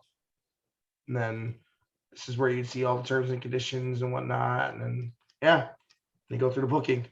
But I like this because then, you know what I mean? Oh, more details. What is that? Boom. That's what your tables and chairs are. You know what I mean? Like, what's everybody Yeah, else? does Adam, could you show us kind of how yours is? Stacy, I think Stacy, I think you're on the phone, but I can share I know mine. I can go to his area now. Sorry? You can go on my website, but I don't have my rental program on my home computer. It's only at the office. 2 years ago was like, F this. I'm not taking phone calls after I leave. I'm not taking phone calls on the weekend, and I'm not working when I'm at home. Good job. So that all happens Way to at go, Adam. the office with someone else handles it. So that's your website. Does that, let me see. I jumped out for a second. Yeah, that's my website. So it's just, I just try to put as much information on there as possible. Like you go to rental catalog, food category, and there's fill and chill tables, and it tells you any question that someone asks more than like, I get a phone call like 3 times for the same question. Like, well, it's going on there. So it says it's 250 cans, holds this much ice, blah, blah, blah. Just so I just cut down on the phone calls. So it doesn't look like they can book online on your website. Everything has to be done over the No, website. I don't want them to. So someone has a 200-person wedding, they're going to try to order a 20 by 30 and they need a 40 by 100. And then they're going The to be mad at prices me. are online though, so they don't gotta like sit there and call to ask though. Yeah, we allow online bookings, but we turned it off for our tent. So I'm with you on that one, Adam. And I think it's important for the people who are in inflatables watching to know that, you know, if your whole business is based on online bookings, you're going to have to answer the phone more and ask more questions. And it's important to know people take longer to decide on tents, just from my experience. You know, for inflatable, they'll decide within a day or two. Tents, I've talked to people for months before they made a decision for their wedding and all this stuff. So you have to be really good with follow-up and CRM and all that stuff. There's more decision makers and stuff. So it's just a whole thought process. This is a question while we got Adam here. Yo, so black spandex, yes or no? You for linens? Oh yeah, I should have bought them years ago. I actually made a video about it, but then I accidentally deleted it. So I was doing the math. So I only got them into last year because I got out of linens entirely, but these are easy because you don't gotta iron them and whatever. You just clean them real quick. I'm charging $14 for them, and my cocktail table's going for $9. So they've gone out so much since January 1st. So I just kind of did some rough math. If I would have had them from the beginning, I probably would be at $40,000 in profit on these linens. And I'm buying them for $14 and renting them out for $14. Like, yes, should have had. I hate linens, but I love these black spandex cocktail linens. Just the cocktail, like don't do this for the other tables too, or? We have a few for like, we do this like Ulta Beauty. I don't know, it's like a makeup place or, you know, it's more for display. Stacey, say something. I'm curious. What you got to say? So spandex on a like 6-foot or 8-foot table is not practical for a party because they can't slide their legs under. It's great for a high top table, and we charge $18 for that. Oh, nice. And quick covers, however, are one of my best sellers. They're an instant upsell for the person who doesn't want to spend $13 on a linen. They'll spend $6.95 on a quick cover, and they don't blow off. It's an easy sell because you just tell them, you can go to Party City and get that $1 one, but you're going to tape it to my table, and I'm going to charge you $1 to take off the tape. Or you can buy the quick cover, which is like an elastic plastic shower cap for your table, and it won't blow off, and it comes in great colors. So I highly recommend quick cover. What do you charge? What do you charge for them? $6.95 for quick cover, $7.95 if they're specialty like a print or a 30-inch or something. And we charge $18 the spandex on the high. I gotta try and get them out more. I'm gonna try to. I have a box full of them too. I should try. I just include them as part of the package, and people love it. And they will people call me just to order those again. And do you have those? You're gonna hate me too because they're literally like 45 minutes for me in Rochester. Yeah, I was gonna say you can drive over to Nolan and get them. I know. I got their phone number. So I was about to say, you lost me on the quick covers. Where do you get them from? Right in Rochester, KWICK covers or KWIK covers. PHP, the heater people, and I don't know where you're located, whoever asked that question, but they have them as they resell them through PHP, the heater parts people, and they already, so you can buy them in lower than case quantity through them. There was another company that used to do that, but they stopped. But if you're going to buy quantity, buy them straight from Quick Cover, but shipping is insane. They're heavy.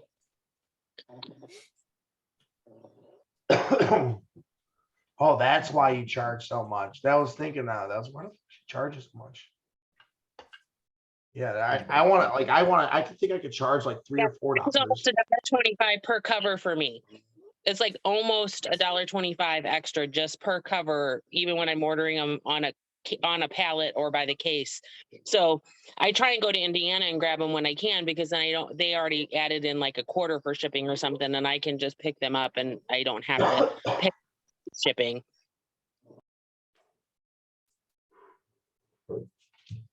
Back on rental programs real quick. I have this Nerf jelly ball kind of thing, and that once I get that going more, I am gonna do something like Bouncy Castle or some other one where it's online booking, so people can just go to it and online book it to see the benefit of it, because that they don't need to call and tell me how many people they have. There'll just be various things on there for that. But they all seem the same. Basically, like Bouncy Castle Network and IO and all that. I also feel like I am one of the few companies that actually will do online bookings for tents. And I feel like it's because I'm experimenting to actually try and get it to do it and do it right. So that may or may not fail. I'm not even gonna lie. I started doing it this year with It works fine. IO, and I no turned it on for 20 wides only. Yeah, I only do 20 wides. I have no issues for it whatsoever. We build the order for them, and then we send it to them to book online. Like they can, we just, we don't always have to talk to them. A lot of times we just text them through EventHawk, get what they want, put it all in an inflatable office, and we send them a link. Yeah, but that's the problem for me. EventHawk is too good. People don't want to, they don't even want to go to my website anymore. They just want to talk to me. I'm like, here's the link. Go look at the bounce house page. Here's the link. Go look at the tent page. They are like literally too lazy to get off of EventHawk. It's your fault. I literally feel like I'm literally copying and pasting links all day. What does that one look like? Here's a link. All right, so we kind of nerded out about tents a little bit. Don't be shy, guys. Any specific questions? I have something I want to bring up about tents that you should be bringing up. Actually, here's a question for you, Tariq. Explain the little stuff that you got going on for me for tents and your Google ads.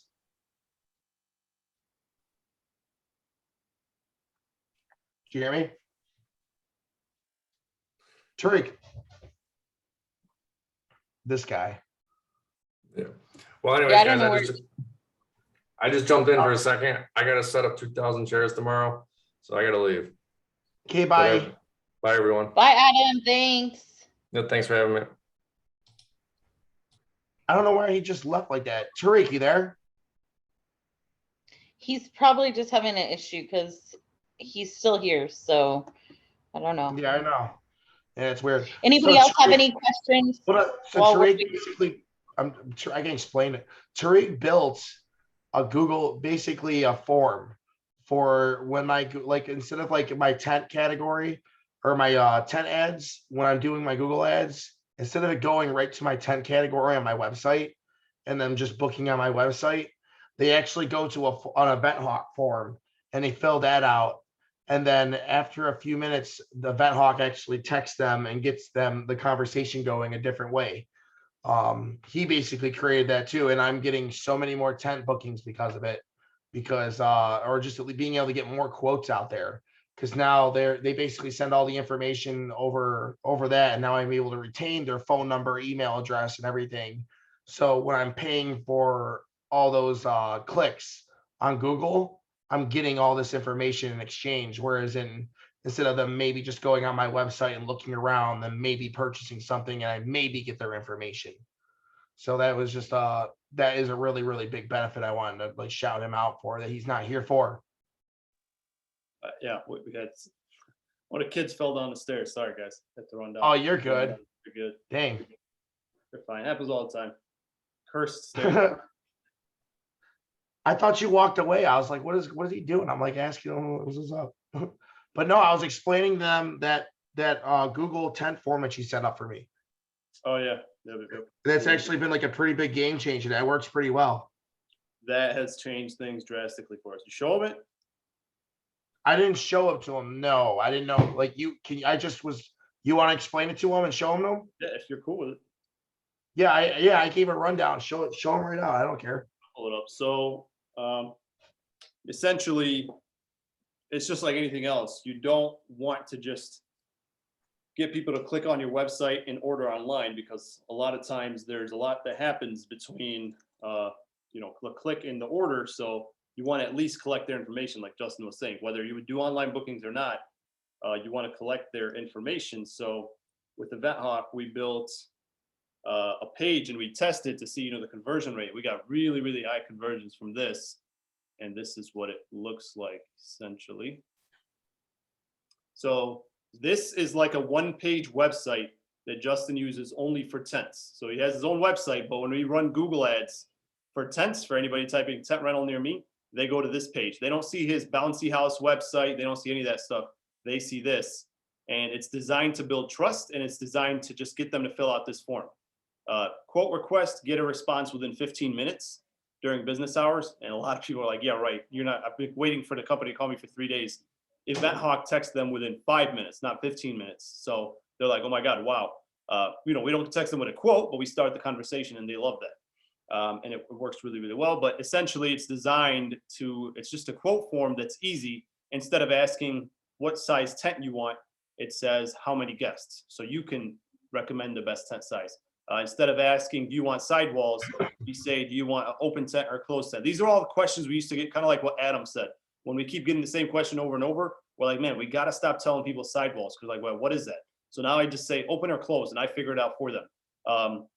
Do you want, people are like, what's the difference between 20 by 20 and 20 by 40? How many? I just say, listen, just tell me how many guests you have. I'm going to tell you what tent size you need. And then here they can pick, I want lights, I want cooling, and I want linens. And they just add that on. And all of this goes to you in an email, or it also. Yeah, that heating and cooling's got to go. Yeah, if you're not off. So does the linens. Yep. Yeah, you can just take that off. But essentially, once this is filled out, it goes to Justin, and then a text goes out to the customer within 5 minutes. It says, hey, we got your information. I want to get you a quote, but I'm missing just one piece of information. Are we setting up on grass or on a hard surface? And we don't ask for that on here intentionally, because we found that when we collect all the information from the customer, they don't respond to our messages. But when we ask for one more thing, we find that we get up to like 90% of people to text back and say, yeah, it's going to be on grass. And then we say, okay, we send them a quote. And like I said, I do it through Inflatable Off. So we just send a link to where they can just book it. And I say, listen, this link is valid for 24 hours. If you're serious about this, then book it, because I only have like 2 left or whatever. And we were sold out of tents all summer long. And essentially, you scroll down, it's just, reviews and just more information. Super short, sweet, but it just works really, really well. Crazy. It's like snippets off my old site. That's funny. Yeah, you can fix that. Just let them know.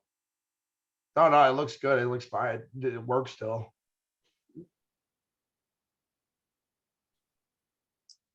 But yeah, that thing has been a game changer. Stacy, you got that? No, I just texted EventHawk and said, fix that. Well, Stacy uses the pop-up instead. So we built, so that's I have a form, but that's just a landing page, isn't it, Tariq? Landing page, yes. Yeah. So we build that whole thing. It is, an added fee, or you can do it yourself. You can literally just drag and drop. But I had a feeling she'd love that. I just saw her message come in, and I was like, what is she even talking about? But then I realized what you guys were talking about. That's hilarious, Stacy. I knew she saw that. So I just dropped that in the landing page with a picture, but I want the follow-up message thing that Justin's doing, so I'll have to figure that out. Well, when you started up, you're like, listen, this is how I'm doing things. So you told me how it was, but Justin actually let me tell him how it was a little bit. But I'm really, it's just a big experiment for me. 3,000 forms in there. Yep. No, you've been running your thing the way, you know how you want to run it for a long time. So if it's working, it's working. Exactly. I'm still learning and deciding how I want to run my company. I'm letting it run itself. But I'm like, Google stuff better. Huh? That's going to track my Google AdWords that you're doing for me better, right, Tariq? Oh yeah, 100%. Oh yeah, we'll separate them. I just started. What's cool about it is like this is a new one I just started, and it's doing terrible right now.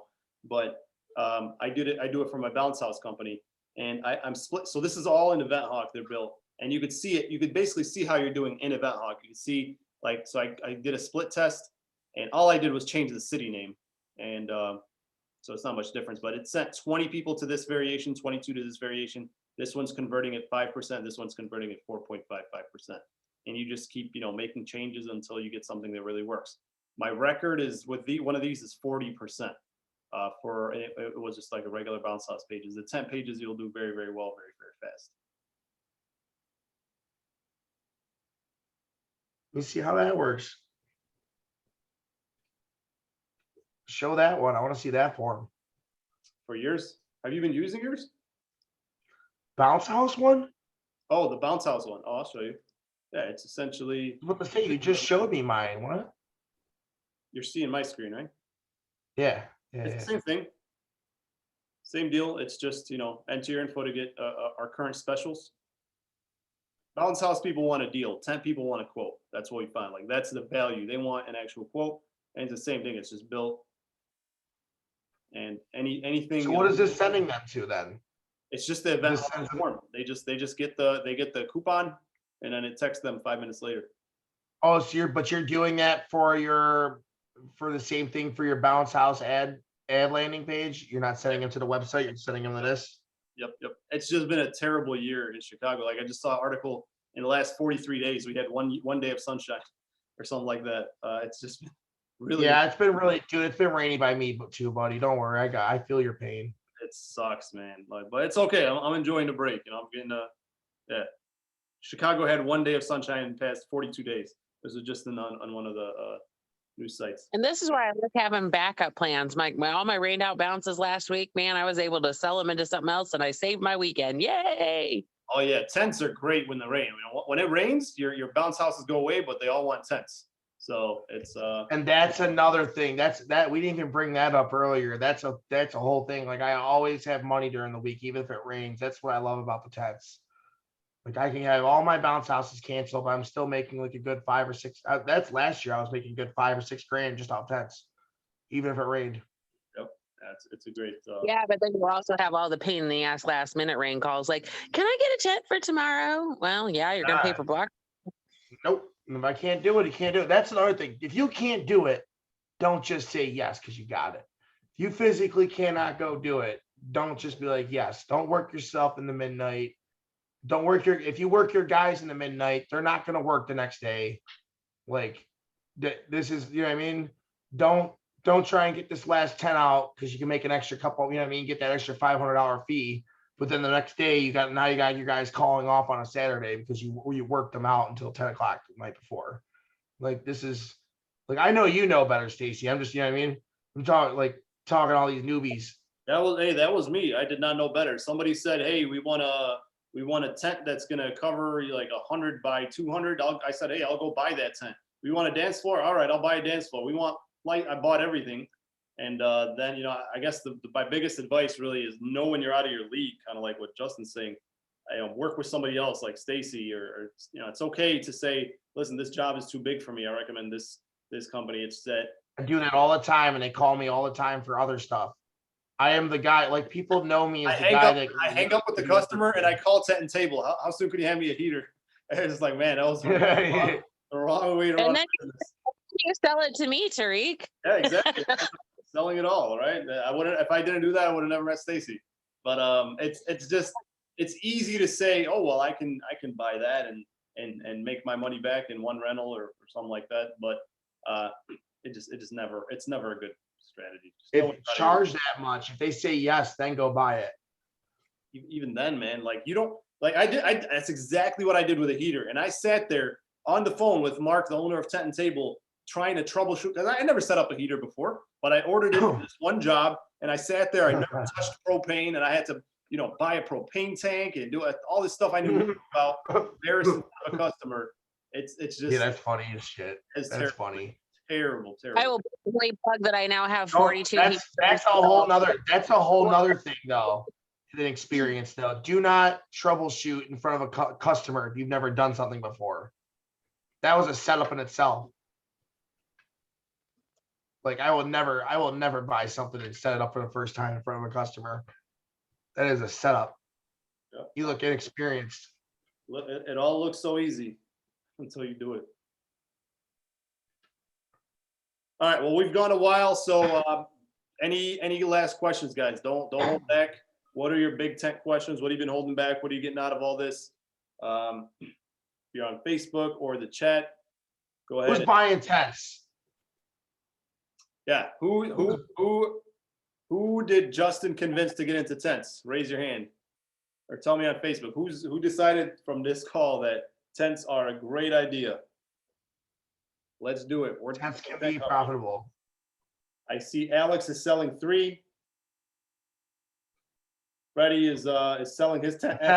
The tent rental guys. I'm reading through the chats. Alex is selling the only 3 he owns.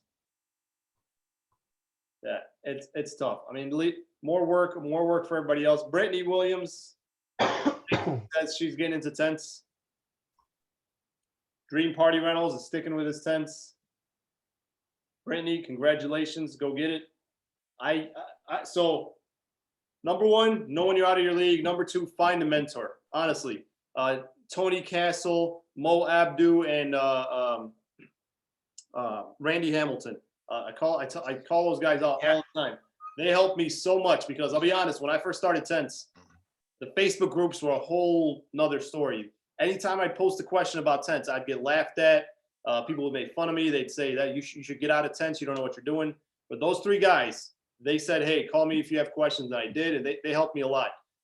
There's a lot of good guys. That guy Adam that was in here too. He's got a whole YouTube channel that'll help you out. I hear a lot of great things about Adam. We've never talked tents, so I think it was before his time. But find a mentor. Find somebody who is big but not too big to where they can't give you their time. Somebody like I feel like Stacy, if somebody wanted to work for you for like a weekend and learn how to do tents and just to go do backyard stuff, would you teach them? Yeah, absolutely. But it's also going to be on like what are they buying versus what I own. I'd make sure that it was a lot. Yeah, if you're like, that's what I'm saying. I was curious. Like, I feel like whatever anybody learns on, they're gonna end up buying that pretty much anyways. That's kind of a given. Whereas in 100% free labor anytime. What?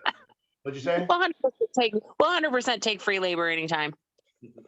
That's what I'm saying. So most big tent companies do not care about small backyard tents. As you heard Adam before, like he does not want the 20, 50, like 50 chair jobs that I like because I make that money because he's doing $1,000 jobs doing the 40 wides. And that's what I was getting into that conversation earlier about becoming a tent company versus a bounce house company.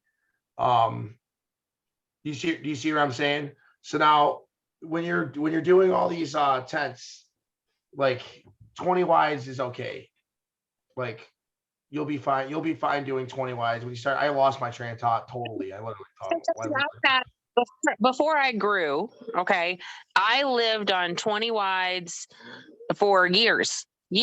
I mean, 20, 30, 20, 40, whatever. But I mean, I started with 20s because I didn't expand like you guys with the 20 by 20, 20 by 20. I had expandable tops, so I buy economy and I have lace lines. So we just lace line in. That's what I was telling him. He didn't know what I was talking about. But everything I did with them, like when I first started, I had solid tops, 20 by 20s, 20 by 30s, 20 by 40s. I bumped into a 30 by 30. And then, man, once you hit 30 wide, it's a whole different market. Like once you have that little bit bigger tent, then all of a sudden I have about 22, 30 wides, if not a little, give or take a little more coming in. And I've got 2 40 by 100s that I can break apart into whatever configuration I need to make. That's in my frame stock, not in pole stock.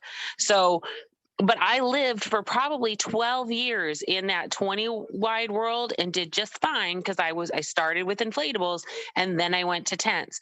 If I were to do it over again, I would start with tents and go backwards to inflatables.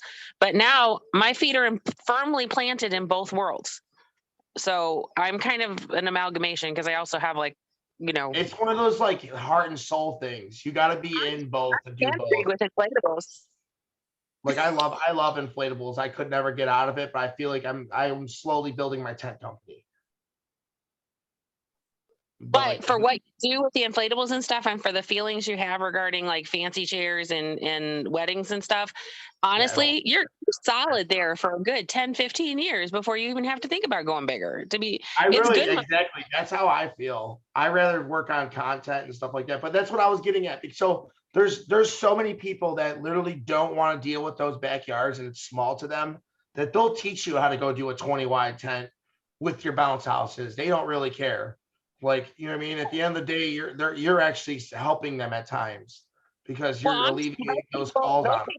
Refer to me. I mean, like the guy who's my locksmith owns a rental company about 7 miles from me, and he's got one dunk tank, one cotton candy, one snow cone, about 6 tents. But I mean, all day long they send me stuff because he doesn't ever want to be bigger than a 20 by 40. So, you know, I get referrals from him constantly. Yeah, that's true. I send all my big stuff out. I don't listen here. I'm not doing that. There's only a couple people. So it's great to have that relationship with a smaller company because, well, and or who knows, on June 4th, when I'm completely sold out of tents, maybe I'm going to go the opposite way and be here, go call Mogas, or here, go call, you know, whoever has it. The only thing that really chafes me, this is a personal thing. So if anybody's got this, I'm sorry if I offend you, but don't go buy those Menards canopies or those Home Depot canopies. Those are not tents, folks. Those are not tents. Nope. Yeah. So Tent and Table has a what is it? Party Tent Direct. That's their Walmart line. Don't buy that. Don't buy that. Don't buy the Weekenders. Like, you know what I mean? Just buy the commercial ones. Buy ratchet straps. Don't use ropes. Like, oh God, I don't think I've had a rope since year 1. I love when people, like, the first time I met Adam, the tent guy, he tried to teach me how to do a clove hitch, and I was like, no. Like, I'm here to learn about taxes. Like, you're not here. Like, you're not here. You're not. I mean, you can do them, but you're not teaching me how to do a clove hitch. That's a wayback machine there on the rope. I like old However, schools. all my self set up tents though, all the ones I let people pick up and take and go do themselves, they're all rope. See, that's a whole nother story. Like, why do that? Like, why? Like, Tent and Table does the same thing. It's so messed up. I feel like it's just a setup. They're never gonna, like, why? Call me next time. I have a pretty good. I send them a link to watch the video, but I have a pretty good luck with the self setup tents as long as they have everything in it. And like what we do is we use cellophane and we or whatever that stuff is. You wrap it, the clear stuff, stretch wrap. We stretch wrap all the legs together and put the tent in a bag, and we're like, here's all your parts. But they can't figure out how to use a ratchet strap. I've spent hours trying. You're doing frame tents. I hear what you're saying. Okay. You're doing frame tents, though. I was thinking pole tents. No, that my pickup tents are pole tents. Oh, okay. I won't set a pole if it's under 20 by 40. I don't set it. They can pick it up, but they're not industrial pole. They're like the weekender poles like you get from Salina. But that's for that really cheap person who just really has no budget or needs to be in a park. Here's your park tent because I ain't coming out there. That's hilarious. Like Tent and Table does the same thing. I just couldn't do it, but maybe I might change my mind eventually. Well, again, you don't do pickups. I don't do pickups yet. I don't do pickups because I don't have a person to sit at my warehouse all day because I don't have enough work. It's not all day. 9 to 11 a.m. You pick up and you return 9 to 11 a.m. 2 hours. That's what I was gonna do, honestly. That was my experiment, honestly, that I was gonna come up with this summer. But I wasn't sure if it was gonna work or not. I was gonna do Mondays and Fridays between like certain times. But you're saying daily between certain times? Whenever I have something scheduled for a pickup, it's always 9 to 11 a.m. Doesn't matter if it's Friday, Saturday, Sunday, Monday. If they're going to do a pickup in return, I've got, 9 to 11 a.m. But most of the time I don't have it during weekdays. Now they want to pick up early. I do an extra 50% and they can pick up early. Maybe I should just get a guy to just do my one guy told me today that he had a hernia before he started work. So he basically started his job with a hernia. And I was like, really, dude? And he's sitting there complaining about carrying tables. Like I was going to question him next time I saw him. And then he sent me that text today. So he was like, I do light duty. I was told him like, yeah, you can clean bounce houses and move stuff around the shop and kind of like keep it tidy and whatnot. And then I could have them watch inflatables and do foam parties. So I was like, I mean, light duty stuff. So maybe I could have them do the pickups like 3 hours a week and just keep everything clean. Yeah, and then you also can have, For a like your day. bitch, like when somebody's forgotten a, I don't know, a leg. He could be the guy that bitch. Yeah, I hear what you're saying. That's funny. Oh, What was I gonna say? I bought a porta potty today. Really? Yeah, it's just for my shop. My shop doesn't have a bathroom. I'm supposed to have a bathroom, so I bought a porta potty for the outside for $200, and it only cost me $50 to clean, like once a month. That does not sound appealing to me at all. But it is totally appealing to me because I live around the corner and I can take dumps whenever. Yeah. Dream Party Rentals. What's your question? So we just started out, we're in our second full year of business here, and we mainly focus on inflatables, but we did end up getting a 20 by 30 from Tent and Table this year. We were just wondering, it wasn't really mentioned here, like how do you guys recommend cleaning it as like a small scale operation? Like what do you recommend for that? Cleaning Take a your mop. tent? You take a mop and you put a rag around the mop head and you mop your tent. Yep. And magic erasers for the tough spots. No, that's not how all the big tent companies do it. Whenever I said to do that, they've laughed. They throw in a washer. Yeah, you throw in a washer really if you got a washer machine. I got washers around here. They open it up on the floor and do that. 20 by 30. You guys don't open it up on the floor without putting it up?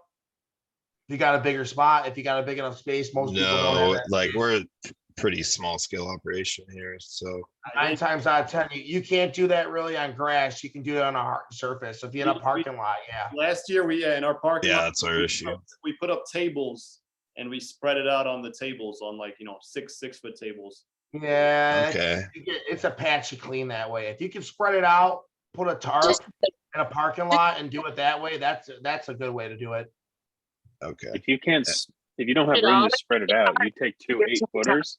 It'll keep it clean and free of dog poop. Yeah, because we were thinking about Always don't use a freaking plastic tarp. Go get a vinyl tarp or a sailcloth or what is it called? Canvas. Get a canvas tarp cloth or tarp. Because it literally repels the water. Are the best ones I found. What?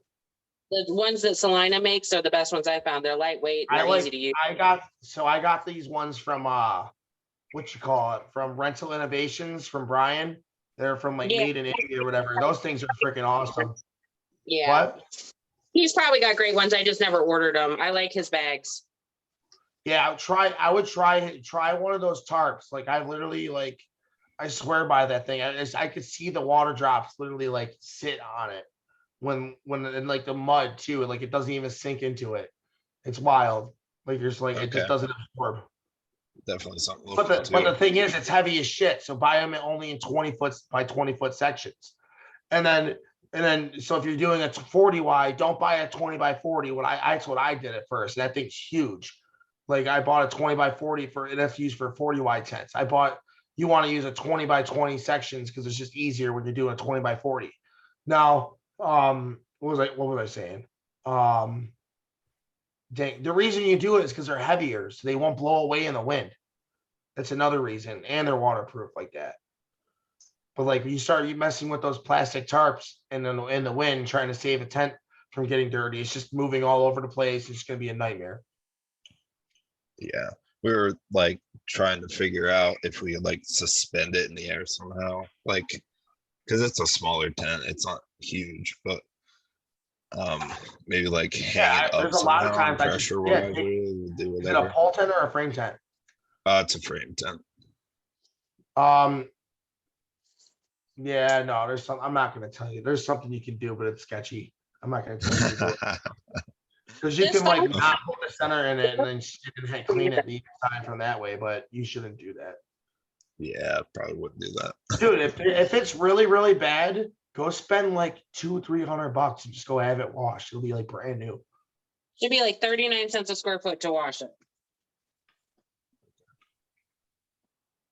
It'll cost you like two.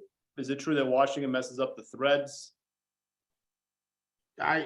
It could. It all depends on how your tents are made. If you got cheap tents, like it's not going to probably be good washing them. But it all depends. Like I'm not going to From explain tent and table. You can wash those. Yeah. If you have Okay. sewn in balance ropes, then it sucks. That's the only way I can explain it to you. Yeah, we don't have those. Oh wait, yeah, we do. Yeah. If you're worried, like you can't devalance your rope, Yeah, you can't pull the rope out the little holes.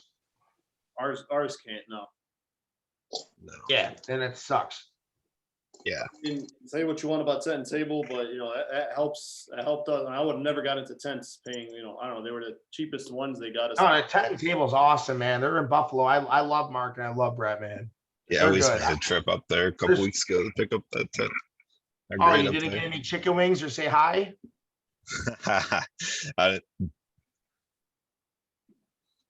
Next time. Now I know you're there. Next time, man.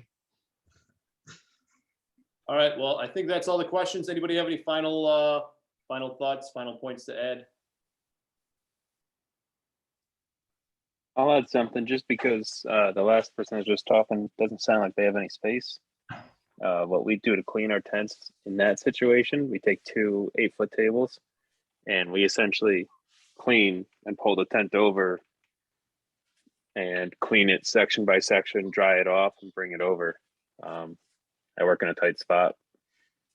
And when it's raining, we just don't have asphalt and like nice indoor conditions to clean. So if it's raining a lot and the ground's wet, that's what we do. Okay, thank you. Very helpful. All right, everyone. Well, thank you so much for the participation, for the questions. Special thank you to Justin Ferraccio. Appreciate you jumping on and co-hosting with me. Also, thank you to everybody else who's pitched in. Stacy, thank you for all the input. Definitely good to have different input, and everybody else. Adam, Tony Castle, and everyone else. We really appreciate you guys. Hopefully, you guys have gotten some more input, some more clarity on whether or not tents is a good idea for you. Maybe kind of like everybody else said, maybe contact your competitor, offer to work with them for free for a week and see how it is, and then say, hey, either yeah, my guys will love this, or yeah, no, they'll totally all quit.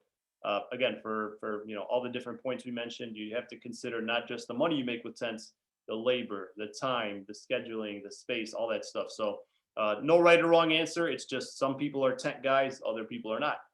I personally got into tents. I made a ton of money, but I also got a ton of headache, and I decided it's just not for me. I want to be a bounce house guy. Justin, on the other hand, he's doing great with tents. He added tents into his inventory, and he's not looking back. He's got a great crew. He's able to lead and get these people to become leaders. Kudos to you, Justin. That's great. Hopefully, you guys just kind of get some clarity on that. So thank you again. Have a great rest of your night, and we will see you guys on the next one. Bye-bye. Thanks, guys. See you guys. Like and subscribe. Like and subscribe. There you go. I'm terrible with that. Thanks, y'all. See you, man.